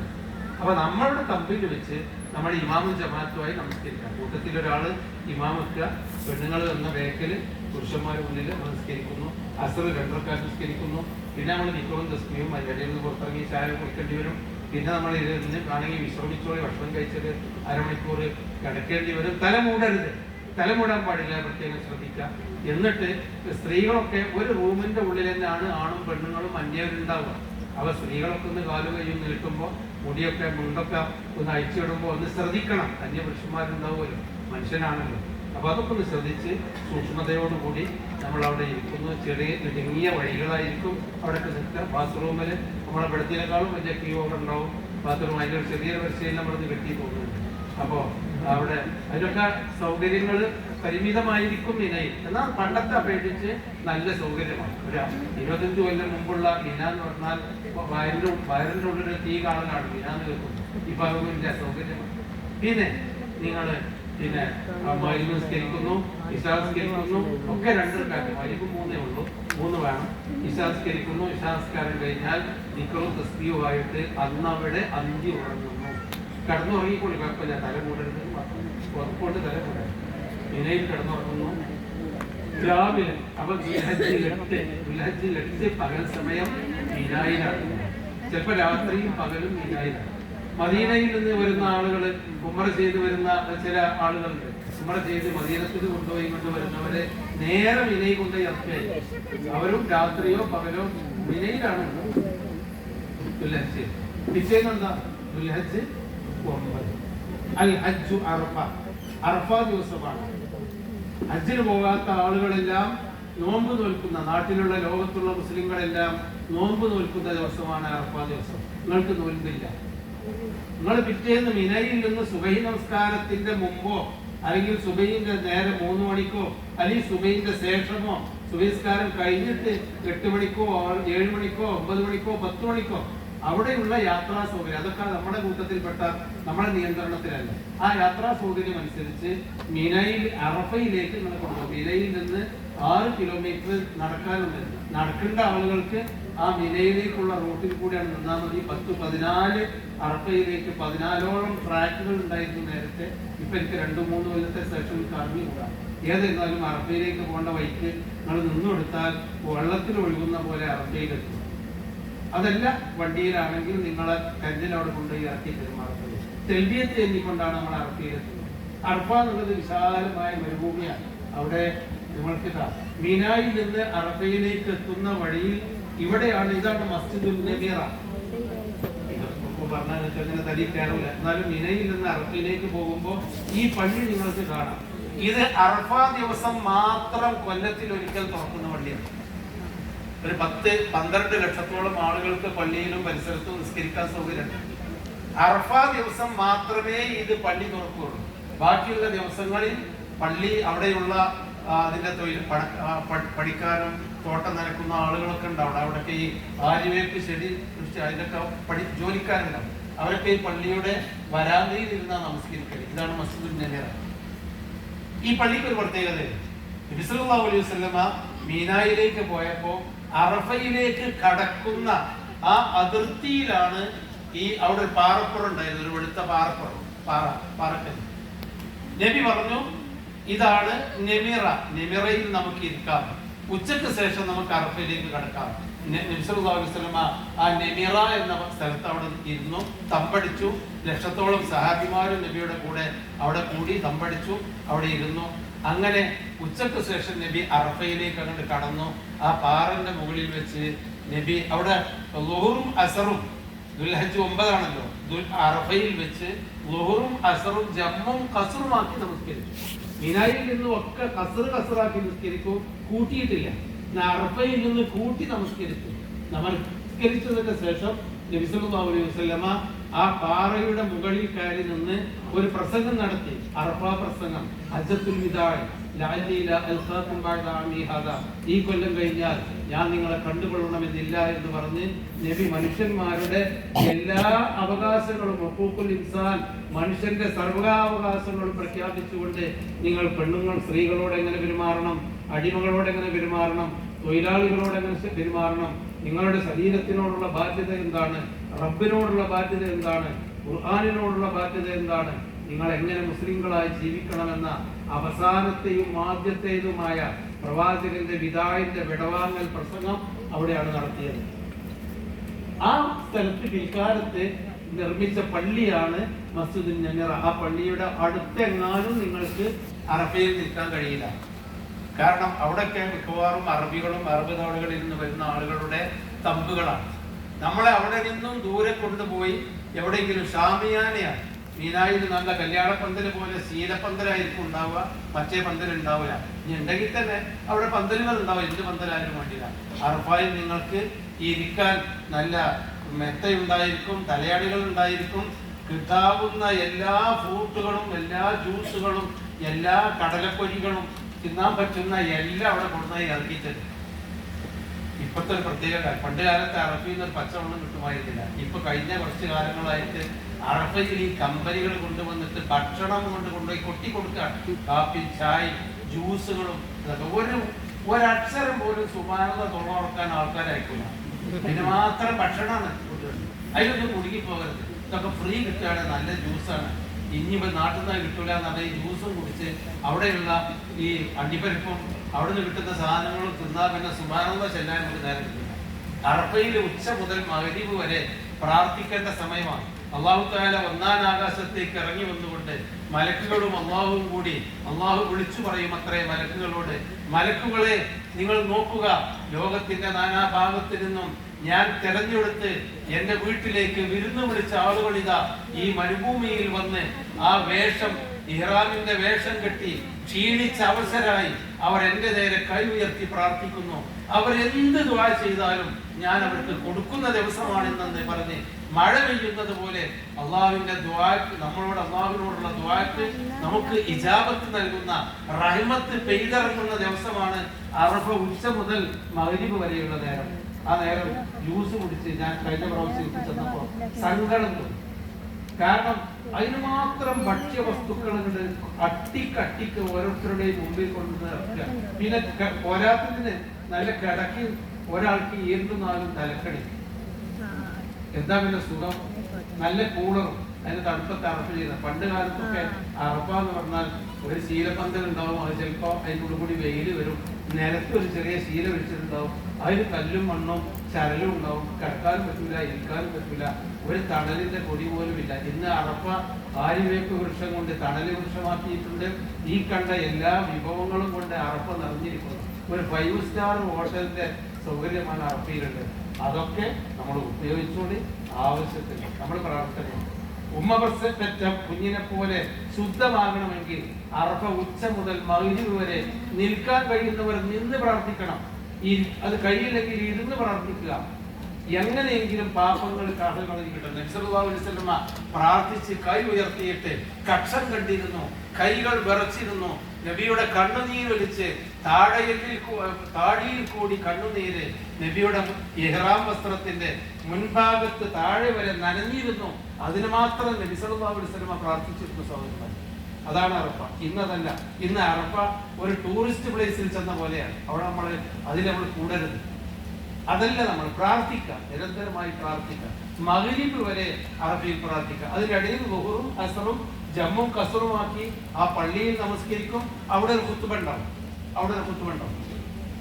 ആ ഖുത്ബ നമ്മൾ കേൾക്കണമെന്നില്ല. നമ്മളെ കയ്യിൽ മൊബൈൽ റേഡിയോ ഉണ്ടെങ്കിൽ അല്ലെങ്കിൽ ചെറിയ സെറ്റുകൾ ഉണ്ടെങ്കിൽ ആ ഖുത്ബ കേൾക്കാം. ഈ ചില ഗ്രൂപ്പുകളിലൊക്കെ അത് കേട്ടിട്ട് ആ ഖുത്ബയുടെ തത്സമയ പരിഭാഷ നിങ്ങളെ കേൾപ്പിക്കും. ഇൻഷാ അല്ലാഹ് നമ്മളും ഇവിടെ ഈ പെരിന്തൽമണ്ണയിൽ നിന്നാണ് കഴിഞ്ഞ 6-7 വർഷമായിട്ട് അറഫ പ്രസംഗം തത്സമയം മലയാളത്തിൽ പരിഭാഷപ്പെടുത്തി പ്രക്ഷേപണം ചെയ്യുന്നുണ്ട്. പക്ഷേ നിങ്ങൾ 2.5 മണിക്കൂർ നിങ്ങൾ പിന്നിലായിരിക്കും. അപ്പോൾ അത് കഴിഞ്ഞിട്ടാണ് നമ്മൾ പരിഭാഷപ്പെടുത്തുന്നത്. നിങ്ങൾ അവിടുന്ന് ആ ഖുത്ബ കേൾക്കാൻ മൊബൈലിൽ കൂടി കേൾക്കാൻ പറ്റുമെങ്കിൽ കേട്ടോളി. അറബി അറിയുന്നവരെ അതേ മനസ്സിലാക്കാൻ പറ്റുള്ളൂ. അല്ലെങ്കിൽ ആരെയും പരിഭാഷപ്പെടുത്തി തന്നാലില്ലേ, അല്ലെങ്കിൽ വേണ്ട. നിസ്കാരം കഴിഞ്ഞ് ളുഹറും അസ്റും ജമ്മും കസറുമായിട്ട് നിസ്കരിച്ച് അവിടെ നിന്ന് പ്രാർത്ഥിക്കുക. നിന്ന് കുഴങ്ങുമ്പോൾ ഇരുന്ന് പ്രാർത്ഥിക്കുക മഗ്‌രിബ് വരെ. മഗ്‌രിബ് ആയി കഴിഞ്ഞാൽ അറഫയിലെ പ്രധാനപ്പെട്ട കർമ്മം കഴിഞ്ഞു. അതാണ് ഹജ്ജിന്റെ മർമ്മം. ആ പ്രധാനപ്പെട്ട അറഫ കഴിഞ്ഞു. പിന്നീട് നമ്മൾ അവിടെ നിന്ന് മഗ്‌രിബ് സൂര്യൻ അസ്തമിക്കുന്നതോടുകൂടി നമ്മൾ അവിടെ നിന്ന് നീങ്ങണം. അവിടെ നിസ്കാരമില്ല. ചില ആളുകൾ മൈക്ക് കെട്ടിയിട്ട് അവിടെ വലിയ ബയല് കാണാം, അവിടെ മൊയ്തീൻ ശൈഖിന്റെ കഥ പറയുന്നത് കാണാം, അതുപോലെ മടവൂർ ഔലിന്റെ കറാമത്ത് കേൾക്കാം. അവിടെ മൈക്ക് കെട്ടി. അതൊക്കെ അവിടെ എന്താണ്, അവിടെയുള്ള ആളുകൾക്ക് പോലീസുകാർ പോലും അത് മനസ്സിലാവില്ല. അവരങ്ങനെ എന്തോ വയതായിരിക്കും എന്ന് വിചാരിച്ച് അവിടെ ഇരിക്കും. അതുപോലെ തന്നെ ആളുകൾക്ക് ദ്വാരന്ന് കൊടുക്കുന്നത് കാണും. അതൊക്കെ ഒരുതരം ബിസിനസ്സുകളാണ്. നിങ്ങൾക്ക് വേണ്ടി, നിങ്ങളുടെ ഉമ്മാക്ക് വേണ്ടി, ഉപ്പക്ക് വേണ്ടി ദുആ കൊണ്ട് വസിയത്ത് ചെയ്തവർക്ക് വേണ്ടി, നിങ്ങളുടെ കുടുംബകാര്യത്തിന് വേണ്ടി മനസ്സുരുകി നമ്മൾ കൈ ഉയർത്തി പ്രാർത്ഥിക്കാം. അങ്ങനെ മഗ്‌രിബായി കഴിഞ്ഞാൽ അവിടുന്ന് നിസ്കാരമില്ല. ഞങ്ങൾ അവിടെ നിന്ന് നമ്മളെ ബസ്സിലായിട്ട് ഇപ്പോൾ ഒരു 5 മണിക്കാവുമ്പോൾ തന്നെ ബസ്സിലെ ആളുകൾ ഹാജിമാരെ കയറ്റി തുടങ്ങും. ബസ്സിലിരുന്ന് പ്രാർത്ഥിച്ചോളി. എന്നിട്ട് മുസ്ദലിഫയിലേക്ക് പോകാൻ വേണ്ടി, കാരണം ആൾത്തിരക്ക് കൊണ്ട്. ഏതായിരുന്നാലും പ്രാർത്ഥന കഴിഞ്ഞ് മഗ്‌രിബോടുകൂടി ബസ് അവിടുന്ന് മൂവ് ചെയ്യും. അവിടുന്ന് അങ്ങനെ മുസ്ദലിഫയിലേക്ക്. അതും ഒരു മരുഭൂമിയാണ്, മേൽക്കൂരയില്ലാത്ത വിശാലമായ മരുഭൂമി. രാത്രിയാണല്ലോ, മേൽക്കൂരന്റെ ആവശ്യമില്ല, വിശാലമായ മരുഭൂമി. ആ മുസ്ദലിഫയിൽ എത്തിക്കഴിഞ്ഞാൽ അറഫയിൽ നിന്ന് നിങ്ങൾ വെള്ളച്ചാട്ടം പോലെ ഒഴുകി എത്തിക്കഴിഞ്ഞാൽ മശ്അറുൽ ഹറാമിന്റെ പരിസരത്ത് നിന്ന് അള്ളാഹുവിനെ ഓർത്തുകൊണ്ടിരിക്കുക എന്ന് അള്ളാഹു പറഞ്ഞ സൂറത്തുൽ ബഖറയിൽ. ആ മശ്അറുൽ ഹറാമിലാണ് ഇപ്പൊ നിങ്ങളുള്ളത്. അറഫയിൽ നിന്ന് വന്ന് നിങ്ങൾ ഒഴുകി നടന്നു വരുന്നവരും ബസ്സിൽ കൂടി വരുന്നവരും കാറിൽ കൂടി വരുന്നവരുമായ ആളുകൾ മശ്അറുൽ ഹറാം നിൽക്കുന്ന, മശ്അറുൽ ഹറാം എന്ന് പറഞ്ഞാൽ ഇപ്പോൾ പള്ളിയാണ്, ആ പള്ളിയുടെ ചുറ്റും വിശാലമായ മരുഭൂമിയാണ്. ആ മരുഭൂമിയിൽ നിങ്ങൾ എത്തിക്കഴിഞ്ഞാൽ നിങ്ങൾ വേണ്ടത് ബസ് അവിടെ നിർത്തി പുറത്തിറങ്ങി വിരിപ്പെടുത്ത് നിലത്ത് വിരിക്കുന്നു. ഒരു വൈദ്യ സ്ഥലത്ത് വിരിക്കുന്നു. അവിടെ അടിയിൽ മണ്ണായിരിക്കും, മണലായിരിക്കും, ചരലുണ്ടാകും. നിങ്ങൾ അവിടെ വിരിച്ച് നിങ്ങൾ അവിടെ അടുത്ത് പോയ ബാത്റൂമിൽ ഒക്കെ പോകുമ്പോൾ ശ്രദ്ധിക്കണം. ബാത്റൂമിലൊക്കെ പോകുമ്പോൾ എല്ലാവരും തലമുട്ടയടിച്ച ഇഹ്റാമിന്റെ വേഷത്തിലുള്ള ആണുങ്ങൾ, എല്ലാ പെണ്ണുങ്ങളും കറുത്ത വെറുതെ ഇട്ട പെണ്ണുങ്ങൾ. ഇതിലേതാ നമ്മളെ ആളെ നമുക്ക് തിരിച്ചറിയാൻ വലിയ ബുദ്ധിമുട്ടുണ്ടാവും. അപ്പൊ നമ്മള് സ്ത്രീകൾ പോകുമ്പോഴും വരുമ്പോഴും പിന്നെ തെക്കടുത്ത് തിരിയിലാണ്. ഏതാ തെക്ക് വടക്ക് പടിഞ്ഞാറ് തിരിയില്ല. ഇങ്ങനെ ബാത്റൂമിലേക്കാണ് പോയിട്ട് പിന്നെ ഞങ്ങൾ അവിടെ അല്ലേ അങ്ങോട്ട്. അപ്പൊ നമ്മള് കൂടെ പോയി നമ്മളൊരു വഴി തെറ്റാതിരിക്കാൻ ശ്രമിക്കുക. അഥവാ വഴി തെറ്റിയാലും നിങ്ങൾ പേടിക്കണ്ട, നിങ്ങളെ കയ്യിലുണ്ടാവും ഒരു കടലാസ്. വഴി തെറ്റിയാൽ നിങ്ങളെ ഭർത്താവിൽ നിന്ന് അല്ലെങ്കിൽ മക്കളിൽ നിന്ന് വഴി തെറ്റിയാലും നിങ്ങൾ ഭയപ്പെടണ്ട. ഇതാണ് കാണിച്ചെടുത്താൽ മതി അവിടെയുള്ള ആളുകൾക്ക്. അവിടെ അതിന്റെ ഉത്തരവാദപ്പെട്ട വളണ്ടിയർമാരും പോലീസും നിങ്ങളെ എവിടെയാണോ നിങ്ങളെ ഭർത്താവുള്ളത് അയാൾ അവിടെ പിടിച്ച് ചേർക്കും. മൊബൈൽ ഉണ്ടെങ്കിൽ നിങ്ങൾ കയ്യിൽ വെച്ചോളൂ. മൊബൈൽ കയ്യിൽ വെച്ചോളി, ഇതൊരു പ്രശ്നമില്ല. അത് പേടിക്കേണ്ട കാര്യമില്ല. അതാ നേരത്തെ മാക്സിമം. ഇപ്പൊ അറഫയിൽ നിന്ന് ഞങ്ങളുടെ കൂടെയുള്ള ഒരു സ്ത്രീ വഴി തെറ്റി. അവർക്ക് ഒരു നിർവഹിച്ചു, നമ്മളാരും നമ്പർ എഴുതി വെച്ചിട്ടില്ല. ആ സ്ത്രീ നേരെ മുജാഹിദ് സെന്റർക്ക് കോഴിക്കോട്ടേക്ക് പോകേണ്ടിയിരുന്നു. നമ്മുടെ വഴി തെറ്റിക്കുന്നത് ഇവിടെയാണ്, എന്താ കാറ്റാണ്. അവിടുന്ന് എന്നെ വിളിച്ച് നിങ്ങളെ കൂട്ടത്തിൽ നമ്മളെ കൂട്ടത്തിലുള്ള ഒരു സ്ത്രീ ഉണ്ടല്ലോ വഴി തെറ്റിക്കണോ, 48 നമ്പർ ബ്ലോക്ക്. പിന്നെ അവിടെ ഈ കാല് വലിയ പോസ്റ്റ്, ഇലക്ട്രിക് പോസ്റ്റ് പോലെയുള്ള വിശാലമായ പോസ്റ്റിൽ നമ്പർ ഉണ്ടാവും. 48 നമ്പർ പോസ്റ്റിന്റെ ചുവട്ടിൽ ആ പെണ്ണ് നിൽക്കുന്നുണ്ട്. അവിടെ പിടിച്ചുകൊണ്ടിരിക്കുന്നതാണ്. അപ്പൊ നോക്കുമ്പോ 48 ഇതാണ്. നേരെ അവിടെ പോയി കൊണ്ട് പോലെയാണ്. കാരണം ആളെ കാണില്ല, തിരിച്ചറിയില്ല. ആൾത്തിരക്ക് അങ്ങനെയല്ല. അവർ വഴി വെച്ചാലും പേടിക്കണം, ഞങ്ങൾ അവിടെ എത്തും. ഏവട്ടെ, അറഫയിൽ നിങ്ങൾ മുസ്ദലിഫയിലാണ് ഇപ്പൊ നമ്മളുള്ളത്. അറഫ കഴിഞ്ഞു. ദുൽഹജ്ജ് 8, 9 രാത്രി, അതായത് 10 പെരുന്നാളിന്റെ തലേന്ന് രാത്രി നമ്മൾ മുസ്ദലിഫയിൽ ചെന്ന് ഒന്നുകൊടുത്ത് വന്ന് ജമാഅത്തായിട്ട് നമസ്കരിക്കുന്നു. ആ പള്ളിയിൽ പോകാൻ പറ്റിയെങ്കിൽ പോയിക്കൂടി. അതല്ലെങ്കിലോ ഓരോരുത്തരും കൂട്ടത്തിൽ ഒരാളെ ഇമാമ് നിന്ന് 3 റക്അത്ത് ബാങ്കും കാമത്തും കൊടുത്ത് മഗ്‌രിബ് നമസ്കരിക്കുന്നു. ഒരാൾ എഴുന്നേറ്റ് നിന്ന് ഒരു ഇഖാമത്ത് കൂടി കൊടുത്തിട്ട് 2 റക്അത്ത് ഇശയും നമസ്കരിക്കുന്നു. നല്ല ഭക്ഷണവും കിട്ടിയെങ്കിൽ തിന്നോളി. കയ്യിൽ വല്ല അവലോ മലരോ ഉണ്ടെങ്കിൽ അത് തിന്ന, അല്ലെങ്കിൽ അവിടെ നിന്ന് വാങ്ങി തിന്ന. അവിടെയൊക്കെ ഉണ്ടാവും എന്തെങ്കിലും ബ്രെഡും ഒക്കെ ഉണ്ടാവും. ആ സാധനങ്ങൾ വാങ്ങി തിന്ന് ഭക്ഷണം അത്ര വിശപ്പ് മാറണം, അല്ലെങ്കിൽ നമുക്ക് മദ്യശാക്കാൻ കഴിയില്ല. അപ്പോ അവിടുന്ന് ഭക്ഷണമൊക്കെ കഴിച്ച് നമ്മൾ തെൽബിയത്താണ്. തെൽബിയത്തിന്റെ കൈ നാവുകൾ തെൽബിയത്ത് ചൊല്ലിക്കൊണ്ടും പ്രാർത്ഥിച്ചുകൊണ്ടും കുറെ നേരം ഇരിക്കുന്നു. അവിടെ കിടന്ന് ഉറങ്ങണം. ആ മരുഭൂമിയിൽ കിടന്ന് ഉറങ്ങണം. നേരെ ആകാശം കാണുന്ന സ്ഥലത്ത് പോയി ഉറങ്ങണം. എല്ലാ കിബറും അതുകൂടി അവിടെ പോകും അല്ലേ. നാട്ടിലൊക്കെ ആ വിരിപ്പ് ഒരീസം മാറ്റിയിട്ടില്ലെങ്കിൽ അന്ന് ഭർത്താവ് ധ്യാമ എടുക്കും വീട്ടിലെ ഭാര്യന്റെ നേരെ, എന്താ ഈ വിരിപ്പൊന്ന് തിരുമ്പിയില്ല, അത് വെച്ചില്ല, ഇതൊന്നും മാറ്റിയില്ല എന്നൊക്കെ പറഞ്ഞു. അവിടെ ആ നിലത്ത് കിടന്ന് ആ വിരിപ്പിലും കിടന്ന് വിയർപ്പും കൊണ്ട് ഉറങ്ങണം. അവിടെ അൽ മബീത്തു ബി മുസ്ദലിഫ, മുസ്ദലിഫയിൽ അന്തി ഉറങ്ങുക എന്നുള്ളത് ഹജ്ജിന്റെ ഒരു ഭാഗമാണ്. ചില ആൾക്ക് ഉറക്ക് വരൂല, അത് വേറെ വിഷയമാണ്. ഏതായിരുന്നാലും നമ്മളവിടെ കിടന്ന് ഉറങ്ങുകയോ അല്ലെങ്കിൽ അവിടെ വിശ്രമിക്കുകയോ ചെയ്യുന്നു. സുബൈക്ക് മുമ്പ് എഴുന്നേറ്റ് നമ്മൾ തഹജ്ജുദ്, അത് ഹജ്ജിലാണെങ്കിലും തഹജ്ജുദ് നമസ്കരിക്കുന്ന ആളുകൾ, തഹജ്ജുദ് പതിവാക്കിയവര് തഹജ്ജുദ് നമസ്കരിക്കാം. അതുപോലെ സുബൈക്ക് മുമ്പുള്ള 2 റക്അത്ത് സുന്നത്തും ആ യാത്രയിൽ നമുക്ക് നമസ്കരിക്കാം. അത് നബി ചെയ്തിരുന്നു. അപ്പൊ നമ്മൾ നിസ്കരിച്ച് സുബൈ വാങ്ങി കൊടുക്കുമ്പോൾ നമ്മൾ സുബൈ 2 റക്അത്ത് സുബൈ നമസ്കരിക്കുന്നു. നമ്മൾ അതിന്റെ ശേഷമുള്ള സുബ്ഹാനല്ലാഹി അൽഹംദുലില്ലാഹ് ചെല്ലുന്നു, ദിക്റുകളൊക്കെ ചെല്ലുന്നു, ദുആ ചെയ്യുന്നു, തൽബിയത്ത് ചെല്ലുന്നു. നമ്മൾ അവിടുന്ന് വിരിപ്പൊക്കെ മടക്കി മിനയിൽ നിന്ന് പിറ്റേന്ന് രാവിലെ പെരുന്നാളിന്റെ അന്ന് അതിരാവിലെ സൂര്യൻ വെളിച്ചമാകുന്നതോടുകൂടി, സൂര്യൻ ഉദിക്കണ്ട, നമ്മൾ കണ്ടാൽ തിരിച്ചറിയാവുന്ന വെളിച്ചമാകുന്നതോടുകൂടി മുസ്ദലിഫയിൽ നിന്ന് നമ്മൾ മീനായിലേക്ക്, നമ്മുടെ തമ്പിലേക്ക് തിരിച്ചു പോരാൻ. നടന്നോ ബസ്സിലോ നമ്മൾ തിരിച്ചു പോരുന്നു. അത് അവിടെയുള്ള സൗകര്യം പ്രയാസമില്ല. നമ്മൾ തിരിച്ചു പോരുന്നു തെൽബിയത്ത് ചൊല്ലിക്കൊണ്ട്. അന്ന് പെരുന്നാളാണ്. അറബിൽ മക്കത്ത് അവിടെ പെരുന്നാൾ നിസ്കാരം ഉണ്ടാകും. അതൊന്നും നമുക്ക് പെരുന്നാളില്ല, നമ്മൾ പെരുന്നാൾ നിസ്കാരമൊന്നും നമുക്കില്ല. നമ്മൾ മീനായിലേക്ക്, നമ്മുടെ തമ്പിലേക്ക് തിരിച്ചു പോകും. ചില ആളുകളെ ട്രെയിനിൽ നിന്ന് നേരെ അത് നമുക്ക് ഒരു സ്ഥലത്ത് കല്ലെറിയേണ്ടതുണ്ട്. അപ്പൊ കല്ലെറിയാൻ കൊണ്ടുവരും. അപ്പൊ ഈ മുസ്ദലിഫയിൽ നമ്മൾ ഇരിക്കുമ്പോ പറ്റുമെങ്കിൽ മുസ്ദലിഫയിൽ നമ്മൾ ഇരിക്കുമ്പോൾ അവിടെ ചരലും മണലും കൂടി പറഞ്ഞ ഭൂമിയാണ്. അപ്പൊ അവിടെ നിന്ന് ഒരു 70 കല്ലുകളെങ്കിലും നമ്മൾ ചെറിയ കടലമണി പോലെയുള്ള 70 കല്ലുകൾ എടുത്ത് ഒരു സഞ്ചിയിലാക്കിയിട്ട് അല്ലെങ്കിൽ ഒരു പ്ലാസ്റ്റിക്കിന്റെ ഉറയിലാക്കി സൂക്ഷിക്കുന്നത് നല്ലതാണ്. ചിലപ്പോൾ തീവണ്ടിയിൽ നിന്ന് നേരെ നിങ്ങൾ ട്രെയിന് ജംറന്റെ അടുത്താണ് കൊണ്ടുപോയി ഇറക്കുക കല്ലെറിയാൻ. അത് നമുക്ക് രാവിലെ കല്ലെറിയാം ഒരു സ്ഥലത്ത് 7 കല്ലോ. അതല്ല, ചില ആളുകളെ നേരെ ടെന്റിലേക്കാണ്, നമ്മളെ തമ്പിലേക്കാണ് കൊണ്ടുവരുന്നതെങ്കിൽ നമ്മുടെ ബാഗൊക്കെ തമ്പിൽ വെച്ച് നമ്മൾ വല്ല വെള്ളമൊക്കെ കുടിച്ച് നമുക്കൊരു സമയം ഉണ്ടാവും കല്ലെറിയാനുണ്ട്. അത് ഓരോ ഗ്രൂപ്പിനും ഒരു സമയത്ത് ഏകദേശം 100,000 ആളുകൾക്കൊക്കെ കല്ലെറിയാനേ അവിടെ അനുമതിയുണ്ട്. അതേ പറ്റും. അതിന് കല്ലെറിയുന്ന സ്ഥലം പണ്ടത്തെ പോലെ ഭൂമി 3 സ്ഥലത്തായിട്ടാണ് കല്ലെറിയുന്ന സ്ഥലം. അത് കണ്ടില്ല, ഇത് ഈ കല്ലെറിയുന്ന സ്ഥലമാണ്. പണ്ട് ഇവിടെ ഈ ഭൂമിയിൽ കൂടി ഇങ്ങനെ നടന്ന്, നിലത്ത് കൂടി നടന്ന് കല്ലെറിയുന്ന സ്ഥലമായിരുന്നു. ഇപ്പൊ അതിനിങ്ങനെ കല്ലെറിയാന് 4-5 തട്ടുകൾ ഉണ്ടാക്കിയിട്ടുണ്ട്. ഇതിന്റെ ഉള്ളിൽ നിന്നൊക്കെ എറിഞ്ഞാൽ ഇവിടെ എത്തും, എവിടുന്ന് എറിഞ്ഞാലും ഇവിടെ എത്തും. ഇതാണ് ഈ കല്ല് വീഴുന്ന ഒരു ഓവൽ ഷേപ്പിലുള്ള ഒരു ഇതുണ്ട് ഇവിടെ.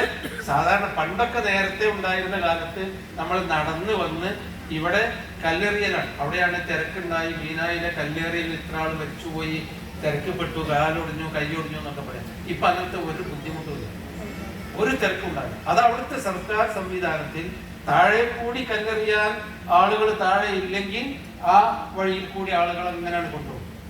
അതല്ല, താഴെ നടന്നിട്ടുണ്ടെങ്കിൽ ഫസ്റ്റ് ഫ്ലോറിലേക്ക് ഒരു സ്ഥലത്ത് നിങ്ങൾ എങ്ങനെയാണ് കൊണ്ടുപോകും. റാമ്പാണ്, ബുദ്ധിമുട്ടൊന്നുമില്ല. അവിടെയും നടന്നിട്ടുണ്ടെങ്കിൽ സെക്കൻഡ് ഫ്ലോറിലേക്ക് കൊണ്ടുപോകും. എവിടെ കല്ലെറിഞ്ഞാലും ഇവിടെ പോകും താഴെ. അപ്പൊ നമ്മളൊരു 10-70 കല്ല് നമ്മുടെ കയ്യിൽ ഉണ്ടാവുകയാണെങ്കിൽ അത്ര വേണമെന്നില്ല, കിട്ടേണ്ട കല്ല് എടുത്തോളെ. മീനായി മുസ്ദലിഫയിൽ നിന്ന് നമ്മൾ മീനായിൽ തമ്പിൽ ഇറങ്ങിക്കഴിഞ്ഞാൽ നമുക്ക് കല്ലെറിയാൻ പോകുന്ന സമയം അത് അപ്പൊ നിങ്ങൾക്ക് ആ സമയത്തരും നിങ്ങൾക്ക് അറിയിപ്പ് കിട്ടും. അതിൽ പേടിക്കൊന്നും വേണം. അപ്പൊ ആളുകളുടെ കൂടെ നിങ്ങൾ അങ്ങനെ പോകുന്നു. നിങ്ങൾ ചെന്നിട്ട് 7 കല്ല് കൊണ്ട് 3 ജംറകളാണ് മിനയിലുള്ളത്. കഅബയിൽ നിന്ന് കൊണ്ട് വരുമ്പോ ആദ്യം കാണുന്ന അഖബ എന്ന സ്ഥലത്ത് ഒരു കല്ലെറിയുന്ന സ്ഥലമുണ്ട്. അതാണ് ജംറത്തുൽ അഖബ. ഇത് കണ്ടപ്പോ പെട്ടെന്ന് നിങ്ങൾക്ക് ചിത്രം കിട്ടും, ജംറത്തുൽ അഖബ. അത് കഴിഞ്ഞാൽ പിന്നെ കുറച്ചുകൂടി മിനായിലേക്ക് കൊണ്ട് വരുമ്പോ നമ്മൾ അവിടുന്നാണല്ലോ, കഅബയിൽ നിന്നല്ലോ മിനയിലേക്ക് വേണ്ടതല്ലേ. പിന്നെ മിനയിൽ നിന്ന് നമ്മൾ അറഫയിൽ പോയി, പിന്നെ തിരിച്ച് നമ്മൾ കൊണ്ട് വന്നിട്ട് നമ്മുടെ തമ്പുകൾ ഇവിടെയാണ്.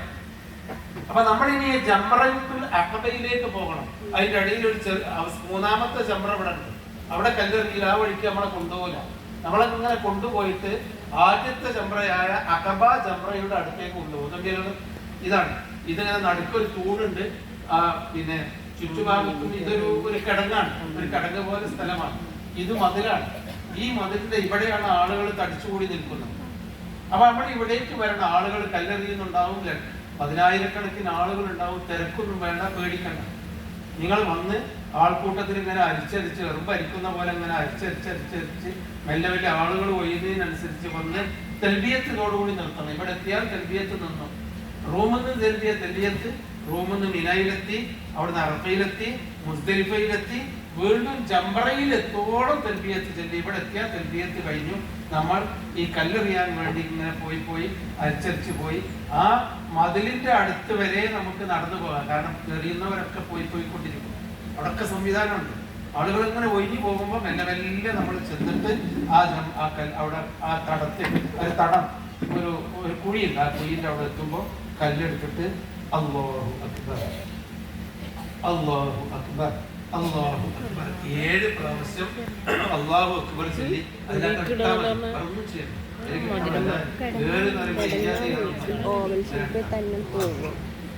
അതിന് നമ്മുടെ ഉമ്മയും വല്യമ്മയൊക്കെ ഉണ്ടെങ്കിൽ വല്യമാനോട് നമ്മുടെ വല്യമാക്ക് വേണ്ടി നമ്മളിടുക, അല്ലെങ്കിൽ വല്യമാക്ക് വേണ്ടി ജിദ്ദയിൽ അന്ന് മക്കൾ കയറിയ അതൊന്നും വേണ്ട. നമ്മൾ വല്ല വല്യമാനെ കൂട്ടി പിടിച്ച് കൊണ്ടുവന്നു ഉമ്മ എറിഞ്ഞോളി എന്ന് പറയും. നമ്മൾ ഏറ് കഴിഞ്ഞിട്ട് ഉമ്മാനെ പിടിച്ചാൽ ഉമ്മാന്റെ കൈകൊണ്ട് തന്നെ ഇടട്ടെ എറി. ആറ് എറിഞ്ഞാൽ നമ്മളും പോകാനുള്ള സംവിധാനം അവിടെ ഉണ്ടാവും. കുറച്ച് തിരക്കുണ്ടാവും, ശ്രദ്ധിക്കണം, തിരക്കിപ്പെടണ്ട, അല്ലാതെ തന്നെ സുഖമായി എറിയാൻ കഴിയും. നമ്മുടെ നാട്ടിലൊക്കെ ഉള്ള ഒരു വിഷയം എന്ന് വെച്ചാൽ 55 ആൾക്ക് കയറുന്ന ഒരു ബസ്സിൽ 10 ആളെ കയറാനുള്ളൂവെങ്കിൽ 10 ആൾ കൂടി ആ വാതിലേക്ക് കിടന്ന് തിരക്കും. ഒരു ആവശ്യം ഉണ്ടാവില്ല. എന്നാൽ ഒരാൾ കാര്യം ബാക്കി 45 സീറ്റ് നമുക്ക് അവിടെ ഉണ്ട്, എന്നാലും നമ്മളും തിരക്കും. ആ തിരക്കണ്ട, നിങ്ങളങ്ങനെയാണ് ഒഴിഞ്ഞ് എന്നാലും ആ ജമ്മറിന്റെ അവിടേക്കെത്തും. എറിയുന്ന സ്ഥലത്തേക്ക് അവിടെ നമ്മൾ എറിയുന്നു, നല്ല ഒഴിഞ്ഞ് പുറത്തേക്ക് പോകുന്നു. അന്ന് ഈ ദുൽഹജ്ജ് 10 അന്ന് നമുക്ക് ഈ എറിയലേ ഉള്ളൂ, ഈ ഒരു ഏറെ ഉള്ളൂ. പോയാൽ നമ്മൾ നമ്മുടെ തമ്പിലേക്ക് വേറെ വഴിക്കാ പോവാൻ. പഴയ കാലത്തൊക്കെ പോയ വഴിക്ക് തന്നെ പോയിട്ടാണ് ഇടി പിടിച്ചിട്ട് മരണമൊക്കെ നടന്നിരുന്നത്. ഇപ്പൊ വേറെ വഴിക്ക് സുഖമായി നമ്മൾ തിരിച്ചെത്തിയാൽ നമ്മുടെ തമ്പിലേക്ക്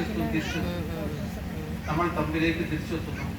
നമുക്ക് ഇഹ്റാമിലാണല്ലോ, ഇഹ്റാമിൽ നിന്ന് മുക്തമാവാൻ സമയമായി. വേണമെങ്കിൽ ആ ഏറ് കഴിഞ്ഞാൽ ഒന്നുകിൽ അന്ന് തന്നെ നമുക്ക് ചെയ്യാനുള്ള 5 വേറെ കർമ്മങ്ങൾ. അന്ന് കല്ലേറ് കഴിഞ്ഞാൽ ദുൽഹജ്ജ് 10 പെരുന്നാളുണ്ടാവും. നമുക്ക് പെരുന്നാളൊന്നുമില്ല. കല്ലേറ് കഴിഞ്ഞാൽ നമുക്ക് മുടി എടുക്കാനുണ്ട്. നേരത്തെ എടുത്ത മുടിയുടെ കുച്ചിമുടി ബാക്കിയുണ്ടല്ലോ, മുടി എടുക്കാനുണ്ട്. അന്ന് നമുക്ക് ബലികർമ്മം നടത്താനുണ്ട്. അന്ന് നമുക്ക് ഇഹ്റാമിന്റെ വേഷത്തിൽ നിന്ന് തഹല്ലുലാവാനുണ്ട്. ഇങ്ങനെ പല പണി നമുക്കുണ്ട്. അപ്പൊ നമ്മൾ എന്ത് ചെയ്യുന്നു? കല്ലേറ് കഴിഞ്ഞാൽ അവിടുന്ന് തന്നെ നമുക്ക് ഹറമിലേക്കാണ് നടന്നു പോയി തവാഫ് ചെയ്യുകയാണെങ്കിൽ കുഴപ്പമൊന്നുമില്ല. അതാ ഇഹ്റാമിന്റെ വേഷത്തിൽ തന്നെ നേരെ ഒരു 5 കിലോമീറ്റർ നടക്കാനേ ഉള്ളൂ, അല്ലെങ്കിൽ വണ്ടിയും കാറൊക്കെ വിട്ടുകൊടുന്നു. ഒരു സാഹസത്തിന് മുതിരരുത് ആരോഗ്യമില്ലാത്ത ആളുകൾ. മിടുക്കുള്ള ആളുകൾ പോയി കൊടുക്കുന്നു. ആ കല്ലേറ് കഴിഞ്ഞാൽ നേരെ പോയി കഅബത്തിൽ ചെന്ന് ഹജ്ജിന്റെ തവാഫുൽ ഇഫാദ, ഹജ്ജിന്റെ തവാഫ് നേരത്തെ പറഞ്ഞ പോലെ ചെയ്യുന്നു. 2 റക്അത്ത് നിസ്കരിക്കുന്നു, വെള്ളം കുടിക്കുന്നു, ഹജ്ജിന്റെ സഅയി ചെയ്യുന്നു. പിന്നെ നമുക്ക് രാത്രി മിനയിലേക്ക് തന്നെ മടങ്ങണം. പിന്നെ അവിടെ മക്കത്ത് റൂമിൽ പോയി കിടക്കാൻ മിനയിലേക്ക് തന്നെ മടങ്ങണം. അതല്ല, അന്ന് ഈ തവാഫിന് പോകാൻ പറ്റൂല എന്നുണ്ടെങ്കിൽ കല്ലേറ് കഴിഞ്ഞ് നേരെ റൂമിലേക്ക് വരുന്നു, അവിടെ വിശ്രമിക്കുന്നു. നിങ്ങൾക്ക് മുടിയെടുക്കണം, അതവിടെ ബാർബർ ഷോപ്പൊക്കെ ഉണ്ടാവും, മുടിയെടുക്കണം. അതുപോലെ തന്നെ പെണ്ണുങ്ങൾ അല്പം മുടി കട്ട് ചെയ്ത് കളയണം, നേരത്തെ നമ്മൾ ചെയ്ത പോലെ. പിന്നീട് നമുക്ക് ബലികർമ്മം എന്ന് പറയുന്നത്, പണ്ടൊക്കെ ഞങ്ങളൊക്കെ പോയി നേരിട്ട് ബലികർമ്മം നടത്തുന്നിടത്ത് പോയി ആണും പെണ്ണുങ്ങളും കൂട്ടത്തിലുള്ളവർ അർത്തിയിരുന്നു. അതിനൊക്കെ ഒരു സംവിധാനം ഉണ്ടായിരുന്നു. ഇപ്പൊ നമുക്കത് കഴിയില്ല. അപ്പൊ നിങ്ങൾ ബലികർമ്മത്തിനുള്ള പണം നേരത്തെ തന്നെ മക്കയിലോ മദീനയിലോ പോയി അവിടുത്തെ ഗവൺമെന്റിന്റെ അലാഹി ഗ്രൂപ്പിൽ കൊണ്ടുപോയി കെട്ടിയാൽ, ആ പണം കെട്ടിയാൽ ബലികർമ്മം പോലും നടത്തിക്കോളും. നമുക്കതിന്റെ മാംസം കിട്ടൂലെന്ന്. നമ്മൾ പോയി അർത്ഥം നമുക്കതിന്റെ ഇറച്ചിയിട്ട് പോരാ. ഇപ്പൊ ബലികർമ്മം നടത്തിയാൽ നമുക്കതിന് മാംസം കിട്ടൂല. അത് അവര് സാധുക്കളായ ആളുകൾക്ക് സർക്കാർ വിതരണം ചെയ്യും, ഹജ്ജ് വകുപ്പ്. അപ്പൊ ബലികർമ്മം നമുക്ക് വേണ്ടി നേരെ പണം കെട്ടിയിട്ടുണ്ടെങ്കിൽ അത് അവിടുത്തെ ഹജ്ജ് വകുപ്പ് ചെയ്തോളൂ. നമ്മളത് നോക്കേണ്ട കാര്യം. ഇനി അതല്ല, നമ്മൾ ഒറ്റപ്പെട്ട ആളുകളാണ്, അവർക്ക് തന്നെ പോയി ബലികർമ്മം നടത്തണമെങ്കിൽ ബലികർമ്മം നടത്തിയിരിക്കും. അവർ സാഹസമായിരിക്കും. നമ്മളൊക്കെ ഇപ്പൊ പരിചയമുള്ള ആളുകൾക്ക് പ്രശ്നമൊന്നുമില്ല. അപ്പൊ അതാണ് ഒന്നാമത്തെ കാര്യം. മുടിയെടുത്തു, ബലികർമ്മം നടത്തി. ഇഹ്റാമിന്റെ വേഷം മാറ്റണോ, മാറ്റിക്കോളി. ഇനി പാൻറ് കുപ്പായപ്പെടുത്തിട്ട് അങ്ങനെ അങ്ങോട്ട് കിടക്കുകയാണെങ്കിൽ കയറിക്കോളി. അന്ന് മിനയിൽ നമ്മൾ താമസിക്കുന്നു. തെൽബിയത്ത് ഇല്ലല്ലോ, തെൽബിയത്ത് കല്ലേറോടുകൂടി കഴിഞ്ഞല്ലോ. പിന്നെ നീ എന്താണുള്ളത്? പെരുന്നാളിന്റെ തക്ബീറാണ്. അല്ലാഹു അക്ബർ, അല്ലാഹു അക്ബർ, അല്ലാഹു അക്ബർ, ലാ ഇലാഹ ഇല്ലല്ലാഹു, അല്ലാഹു അക്ബർ, അല്ലാഹു അക്ബർ, വലില്ലാഹിൽ ഹംദ്. ആ തക്ബീറും ചൊല്ലി മിനയിൽ അങ്ങനെ നമ്മുടെ തമ്പിൽ വന്ന് ഇരിക്കുന്നു, പ്രാർത്ഥിക്കുന്നു, ദിക്ർ ചൊല്ലുന്നു. നമ്മളിങ്ങനെ ബടായി പറഞ്ഞ് ഞാൻ മറ്റവനെ അങ്ങോട്ട് ഉന്തി ഇവിടുന്ന് തിരക്കി, അതൊന്നും അല്ല. നമ്മൾ പ്രാർത്ഥനയിൽ മുഴുകുന്നു. അപ്പൊ ഇതാ തദൈത്തും മനാസികക്കും ഫദ്കുറുല്ലാഹ കദിക്രിക്കും ആബാഅക്കും ഔ അശദ്ദ ദിക്റ. നിങ്ങൾ ആരാധനാ കർമ്മങ്ങൾ കഴിഞ്ഞാൽ, ഹജ്ജിന്റെ കർമ്മങ്ങൾ കഴിഞ്ഞാൽ അള്ളാഹുവിനെ ഓർത്തുകൊണ്ടേയിരിക്കുക. പണ്ട് ജാഹിലിയ്യ കാലത്തുള്ളത് ഹജ്ജിന്റെ കർമ്മം കഴിഞ്ഞാൽ പിന്നെ അവരവരുടെ ബാപ്പാന്റെയും കബീലന്റെയും മഹത്വം പറയലാണ്. അങ്ങനെയല്ല, അള്ളാഹുവിനെ മാത്രം ഓർത്തുകൊണ്ടിരിക്കണം. അപ്പൊ നമ്മൾ ദിക്റും തസ്ബീഹുകളും പ്രാർത്ഥനകളുമായി പഠിച്ചവനെ റബ്ബനാ തഖബ്ബൽ മിന്ന, പഠിച്ചവനെ സ്വീകരിക്കണമേ, അപാകതകളുണ്ടെങ്കിൽ അത് പുറത്തു തരണേ, നമ്മൾ പ്രാർത്ഥിച്ചുകൊണ്ട് അവിടെ ഇരിക്കുന്നു. പിറ്റേന്ന് ഈ ദുൽഹജ്ജ് 10 കഴിഞ്ഞു, പിറ്റേന്ന് 11 ഉച്ച വരെ നമുക്ക് പ്രത്യേകമായ കർമ്മങ്ങളൊന്നുമില്ല. പ്രാർത്ഥനയും തസ്ബീഹുകളും ദിക്റുകളും തക്ബീറുകളുമായി പിറ്റേന്ന് വലിയ പെരുന്നാളിന്റെ തക്ബീറും ചൊല്ലി നമ്മളവിടെ ഇരിക്കുന്നു. ഉച്ചയ്ക്ക് ശേഷം 21 കല്ലുകളും എടുത്ത് നമുക്ക് കല്ലെറിയാൻ പോകാനുള്ള സ്ഥലത്തേക്ക് നമ്മൾ തിരിച്ചു വരും. എന്നിട്ട് ആദ്യം കാണുന്ന ജംറയിൽ ഇതേപോലെ ഇന്നലെ എറിഞ്ഞ പോലെ അല്ലാഹു അക്ബർ എന്ന് 7 കല്ലുകൊണ്ട് എറിയുന്നു. അത് കഴിഞ്ഞിട്ട് പ്രാർത്ഥിക്കാനുള്ള വിശാലമായ സ്ഥലമുണ്ട്. ആദ്യമത്തെ ജംറ കഴിഞ്ഞാൽ അവിടെ ഖിബലക്ക് നേരെ നിന്ന് നമ്മൾ പ്രാർത്ഥിക്കുന്നു. എന്തൊക്കെയാണോ ചോദിക്കാനുള്ളത് ഒക്കെ നമ്മൾ സാധാ വേഷത്തിലാണ്. പിന്നെ നമ്മൾ ഒന്നുകൂടി മുന്നോട്ട് പോയി രണ്ടാമത്തെ ജംറയിൽ ഇതുപോലെ എറിയുന്നു. പ്രാർത്ഥിക്കാനുള്ള സ്ഥലത്ത് പ്രാർത്ഥിക്കുന്നു. അവിടെ ഒരു ഒഴിഞ്ഞ സ്ഥലം കാണാം പ്രാർത്ഥിക്കാൻ, അവിടെ പ്രാർത്ഥിക്കുന്നു. മൂന്നാമത്തെ ജംറയിലേക്ക് ഇന്നലെ എറിഞ്ഞ ജംറയിൽ പോയി, ജംറ നമുക്ക് തിരിച്ചറിയാൻ കഴിയൊന്നുമില്ല, കലയ രൂപത്തിലാണ്. അവിടെ മൂന്നാമത്തെ സ്ഥലത്ത് പോയി കല്ലെറിയുന്നു. നമ്മൾക്ക് അവിടെ മൂന്നാമത്തെ ജംറയിൽ കല്ലെറിഞ്ഞാൽ പ്രാർത്ഥനയില്ല, നമ്മൾ നമ്മുടെ റൂമിലേക്ക് മടങ്ങുന്നു. അപ്പൊ അന്ന് നമുക്കൊരു ആശ്വാസം തോന്നുകയാണ്. ഇന്നലെ തവാഫ് ചെയ്യാൻ പോയിട്ടില്ല, നമ്മുടെ റൂമിലുള്ള കുറെ ആളുകളൊക്കെ തമ്മിലുള്ള വയ്ക്കണം. അന്ന് പോയാലോ നമ്മിക്കൂടെ തവാഫ് ഹജ്ജിന്റെ തവാഫും സായും കഴിഞ്ഞ് രാത്രി കൊണ്ട് തന്നെ വരണം, അത് നിർബന്ധമാണ്. അവിടെ തന്നെ ശരി അല്ല, അന്ന് പോയിട്ടില്ലെങ്കിൽ നിങ്ങളെ റൂമിൽ തന്നെ തമ്പിൽ തന്നെ വിനയിൽ തന്നെ ഇരിക്കുന്നു. പിറ്റേന്ന് ദുൽഹജ്ജ് 12. ആ 12 ഉച്ചയ്ക്ക് ശേഷം ഇതുപോലെ 3 സ്ഥലത്ത് കല്ലെറിയുന്നു.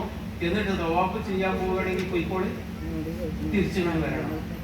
അതല്ല, നിർബന്ധമായ കല്ലേറ് 12 വരെയുള്ളൂ. 10 ദുൽഹജ്ജ് 10 ഒരു സ്ഥലത്ത്, 11 3 സ്ഥലത്ത്, 12 3 സ്ഥലത്ത് നിർബന്ധമായി കല്ലെറിയേണ്ട സ്ഥലം അതെ.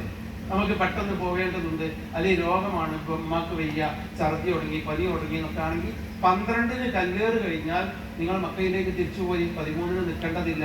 പക്ഷേ നബി സല്ലല്ലാഹു അലൈഹി വസല്ലമ സഹാബിമാരും 13 ഉച്ചയ്ക്ക് ശേഷം കല്ലെറിഞ്ഞിട്ടേ പോന്നിട്ടുള്ളൂ. അതിന്റെ അർത്ഥം എന്താ? പൂർണ്ണമായ സുന്നത്തും നിർവഹിച്ചിട്ടേ നബി പോന്നിട്ടുള്ളൂ എന്നാണ്. നമ്മൾ 100 കരിച്ചാലാണ് തിരിച്ചു പോയാൽ എന്താ കുഴപ്പമൊന്നുമില്ല. പക്ഷെ 100 കരിച്ച് സുധാകരന്റെ അൽഹംദുലില്ലാഹ് ചൊല്ലി അള്ളാഹുവിനോട് പ്രാർത്ഥിച്ച് 2 റക്അത്ത് സുന്നത്ത് നിസ്കരിച്ച് എന്നിട്ട് ഇറങ്ങുമ്പോഴല്ലേ പുണ്യം. അതുപോലെ 13ന്റെ അന്നും പൂർണ്ണമായി ഇവിടുന്ന് അതുവരെ പോയിട്ട് 13ന്റെ അന്ന് അവിടെ നിൽക്കാതെ തിരിച്ചു പോകുന്നിട്ട് വലിയ കാര്യമൊന്നുമില്ല.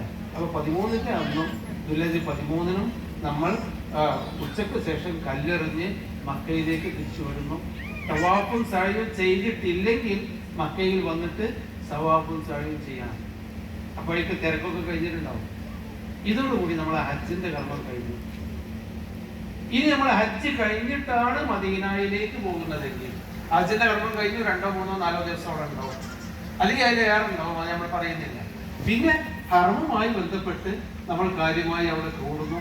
മദീനയിലേക്ക് പോയി മദീനത്തിൽ നിന്ന് നേരെ ജിദ്ദയിലേക്ക് പോകുന്ന ഹാജിമാരാണെങ്കിൽ ഹറമിൽ നിന്ന് അവസാനമായി നമ്മൾ പോകുന്നതിന് മുമ്പ് വദായിന്റെ തവാഫ് ചെയ്യണം. തവാഫുൽ വദാ എന്ന് പറഞ്ഞാൽ കഅബയോട് വിട പറയുന്ന തവാഫ്. ഇതല്ല, നമ്മുടെ റൂമിൽ നിന്ന് നമ്മൾ ഉദു എടുത്ത് ഹറമിലേക്ക് വരുന്നു, ഹറമിൽ ചെന്ന് തവാഫ് ചെയ്യുന്നു, 2 റക്അത്ത് നിസ്കരിക്കുന്നു. സഅയില്ല, തവാഫ് മാത്രം ചെയ്ത് ഹറമിൽ നിന്ന് തിരിച്ചു പോകുന്നു. അതാണ് തവാഫുൽ വദാ. സ്ത്രീകളെ സംബന്ധിച്ചിടത്തോളം അവർക്ക് അശുദ്ധിയാണ് ആ സമയത്തെങ്കിൽ വദായിന്റെ തവാഫ് അവർക്ക് നിർബന്ധമില്ല.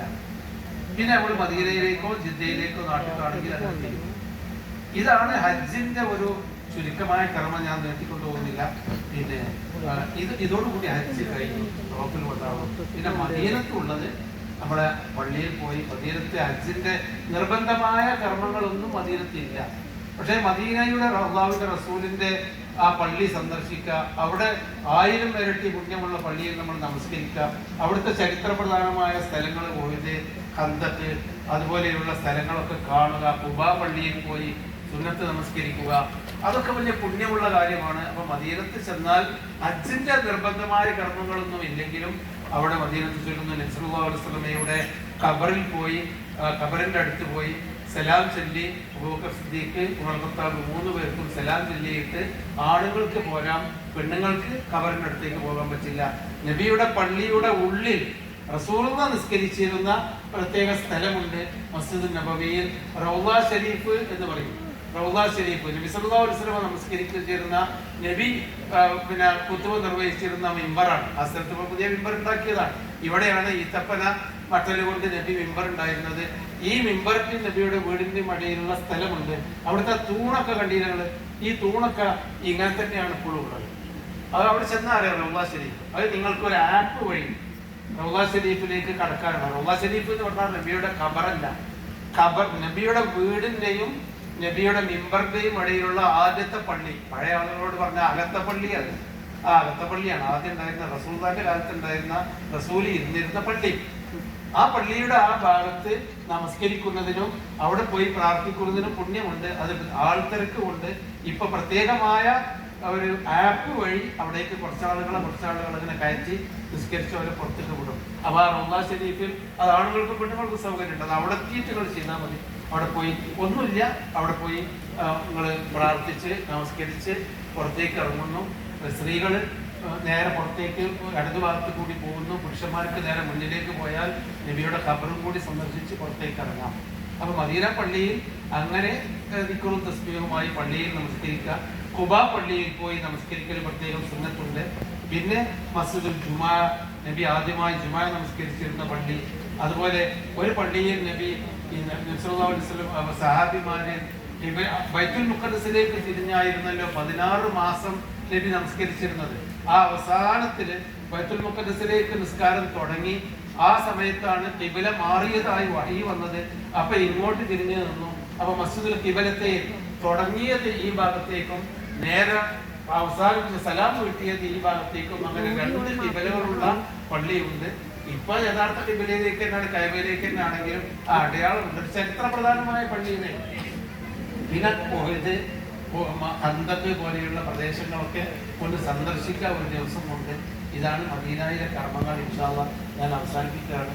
നിങ്ങൾക്ക് എന്തെങ്കിലും ഈ വിഷയത്തിൽ സംശയങ്ങൾ ഉള്ളവർക്ക് ചോദിക്കാം. ഏത് സംശയങ്ങളും ചോദിച്ചോളി. സ്ത്രീകൾക്ക് സംശയം ചോദിക്കാനുള്ള സൗകര്യം ഉണ്ടാവും. എന്തെങ്കിലും സഹോദരന്മാരെ, അപ്പൊ നമ്മൾ ചെയ്യേണ്ടത് ഒരു കോൺഫിഡൻസ് വേണം. നിങ്ങൾ പേടിക്കണം. ഈ പറഞ്ഞ ഒരു കോൺഫിഡൻസ് ഉണ്ടെങ്കിൽ അത് പറ്റും. നിങ്ങൾക്ക് എന്ത് സംശയങ്ങൾ, നേരത്തെ ആൻസിമോളി പറഞ്ഞ പോലെ എന്ത് സംശയങ്ങൾ ഉണ്ടെങ്കിലും നിങ്ങൾ നമ്മുടെയൊക്കെ നമ്പർ ശേഖരിച്ചിട്ട് ഒരു വാട്സപ്പ് ചെയ്താൽ മതി. ഇങ്ങനെ ഒരു കാര്യം എന്തൊക്കെ ചെയ്യണ്ടേ, റൂമിലുള്ളവർ ഇങ്ങനെ പറയുന്നത് പറഞ്ഞാൽ നമ്മളത് പരിഹരിച്ച് ചെയ്യും. അത് വാട്സപ്പിലല്ല, ആർക്കും തിരക്കുള്ള ഇത് പറയണം. ഞാൻ മക്കത്തു നിന്നാണ് ആശയാണ് ഇത് പറഞ്ഞാൽ നിങ്ങൾക്ക് പരീക്ഷ.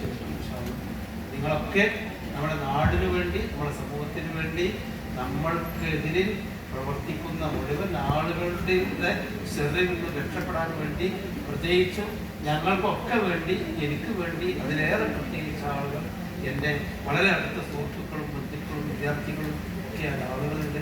നിങ്ങളൊക്കെ മറക്കാതെ പ്രാർത്ഥിക്കണം എന്ന് പ്രത്യേകമായി ഉണർത്തുന്നു. അല്ലാഹു മഖ്ബൂലും മബ്റൂറുമായ ഹജ്ജ് ചെയ്തു വരാനും അങ്ങനെ ശുദ്ധമായ നമ്മൾ സ്വർഗം വരെ ആ ശുദ്ധി കാത്തു രക്ഷിക്കാനും നമുക്ക് തോന്നിക്കുന്നതുമാറാവട്ടെ. നമ്മുടെ മക്കൾക്കും കുടുംബങ്ങൾക്കും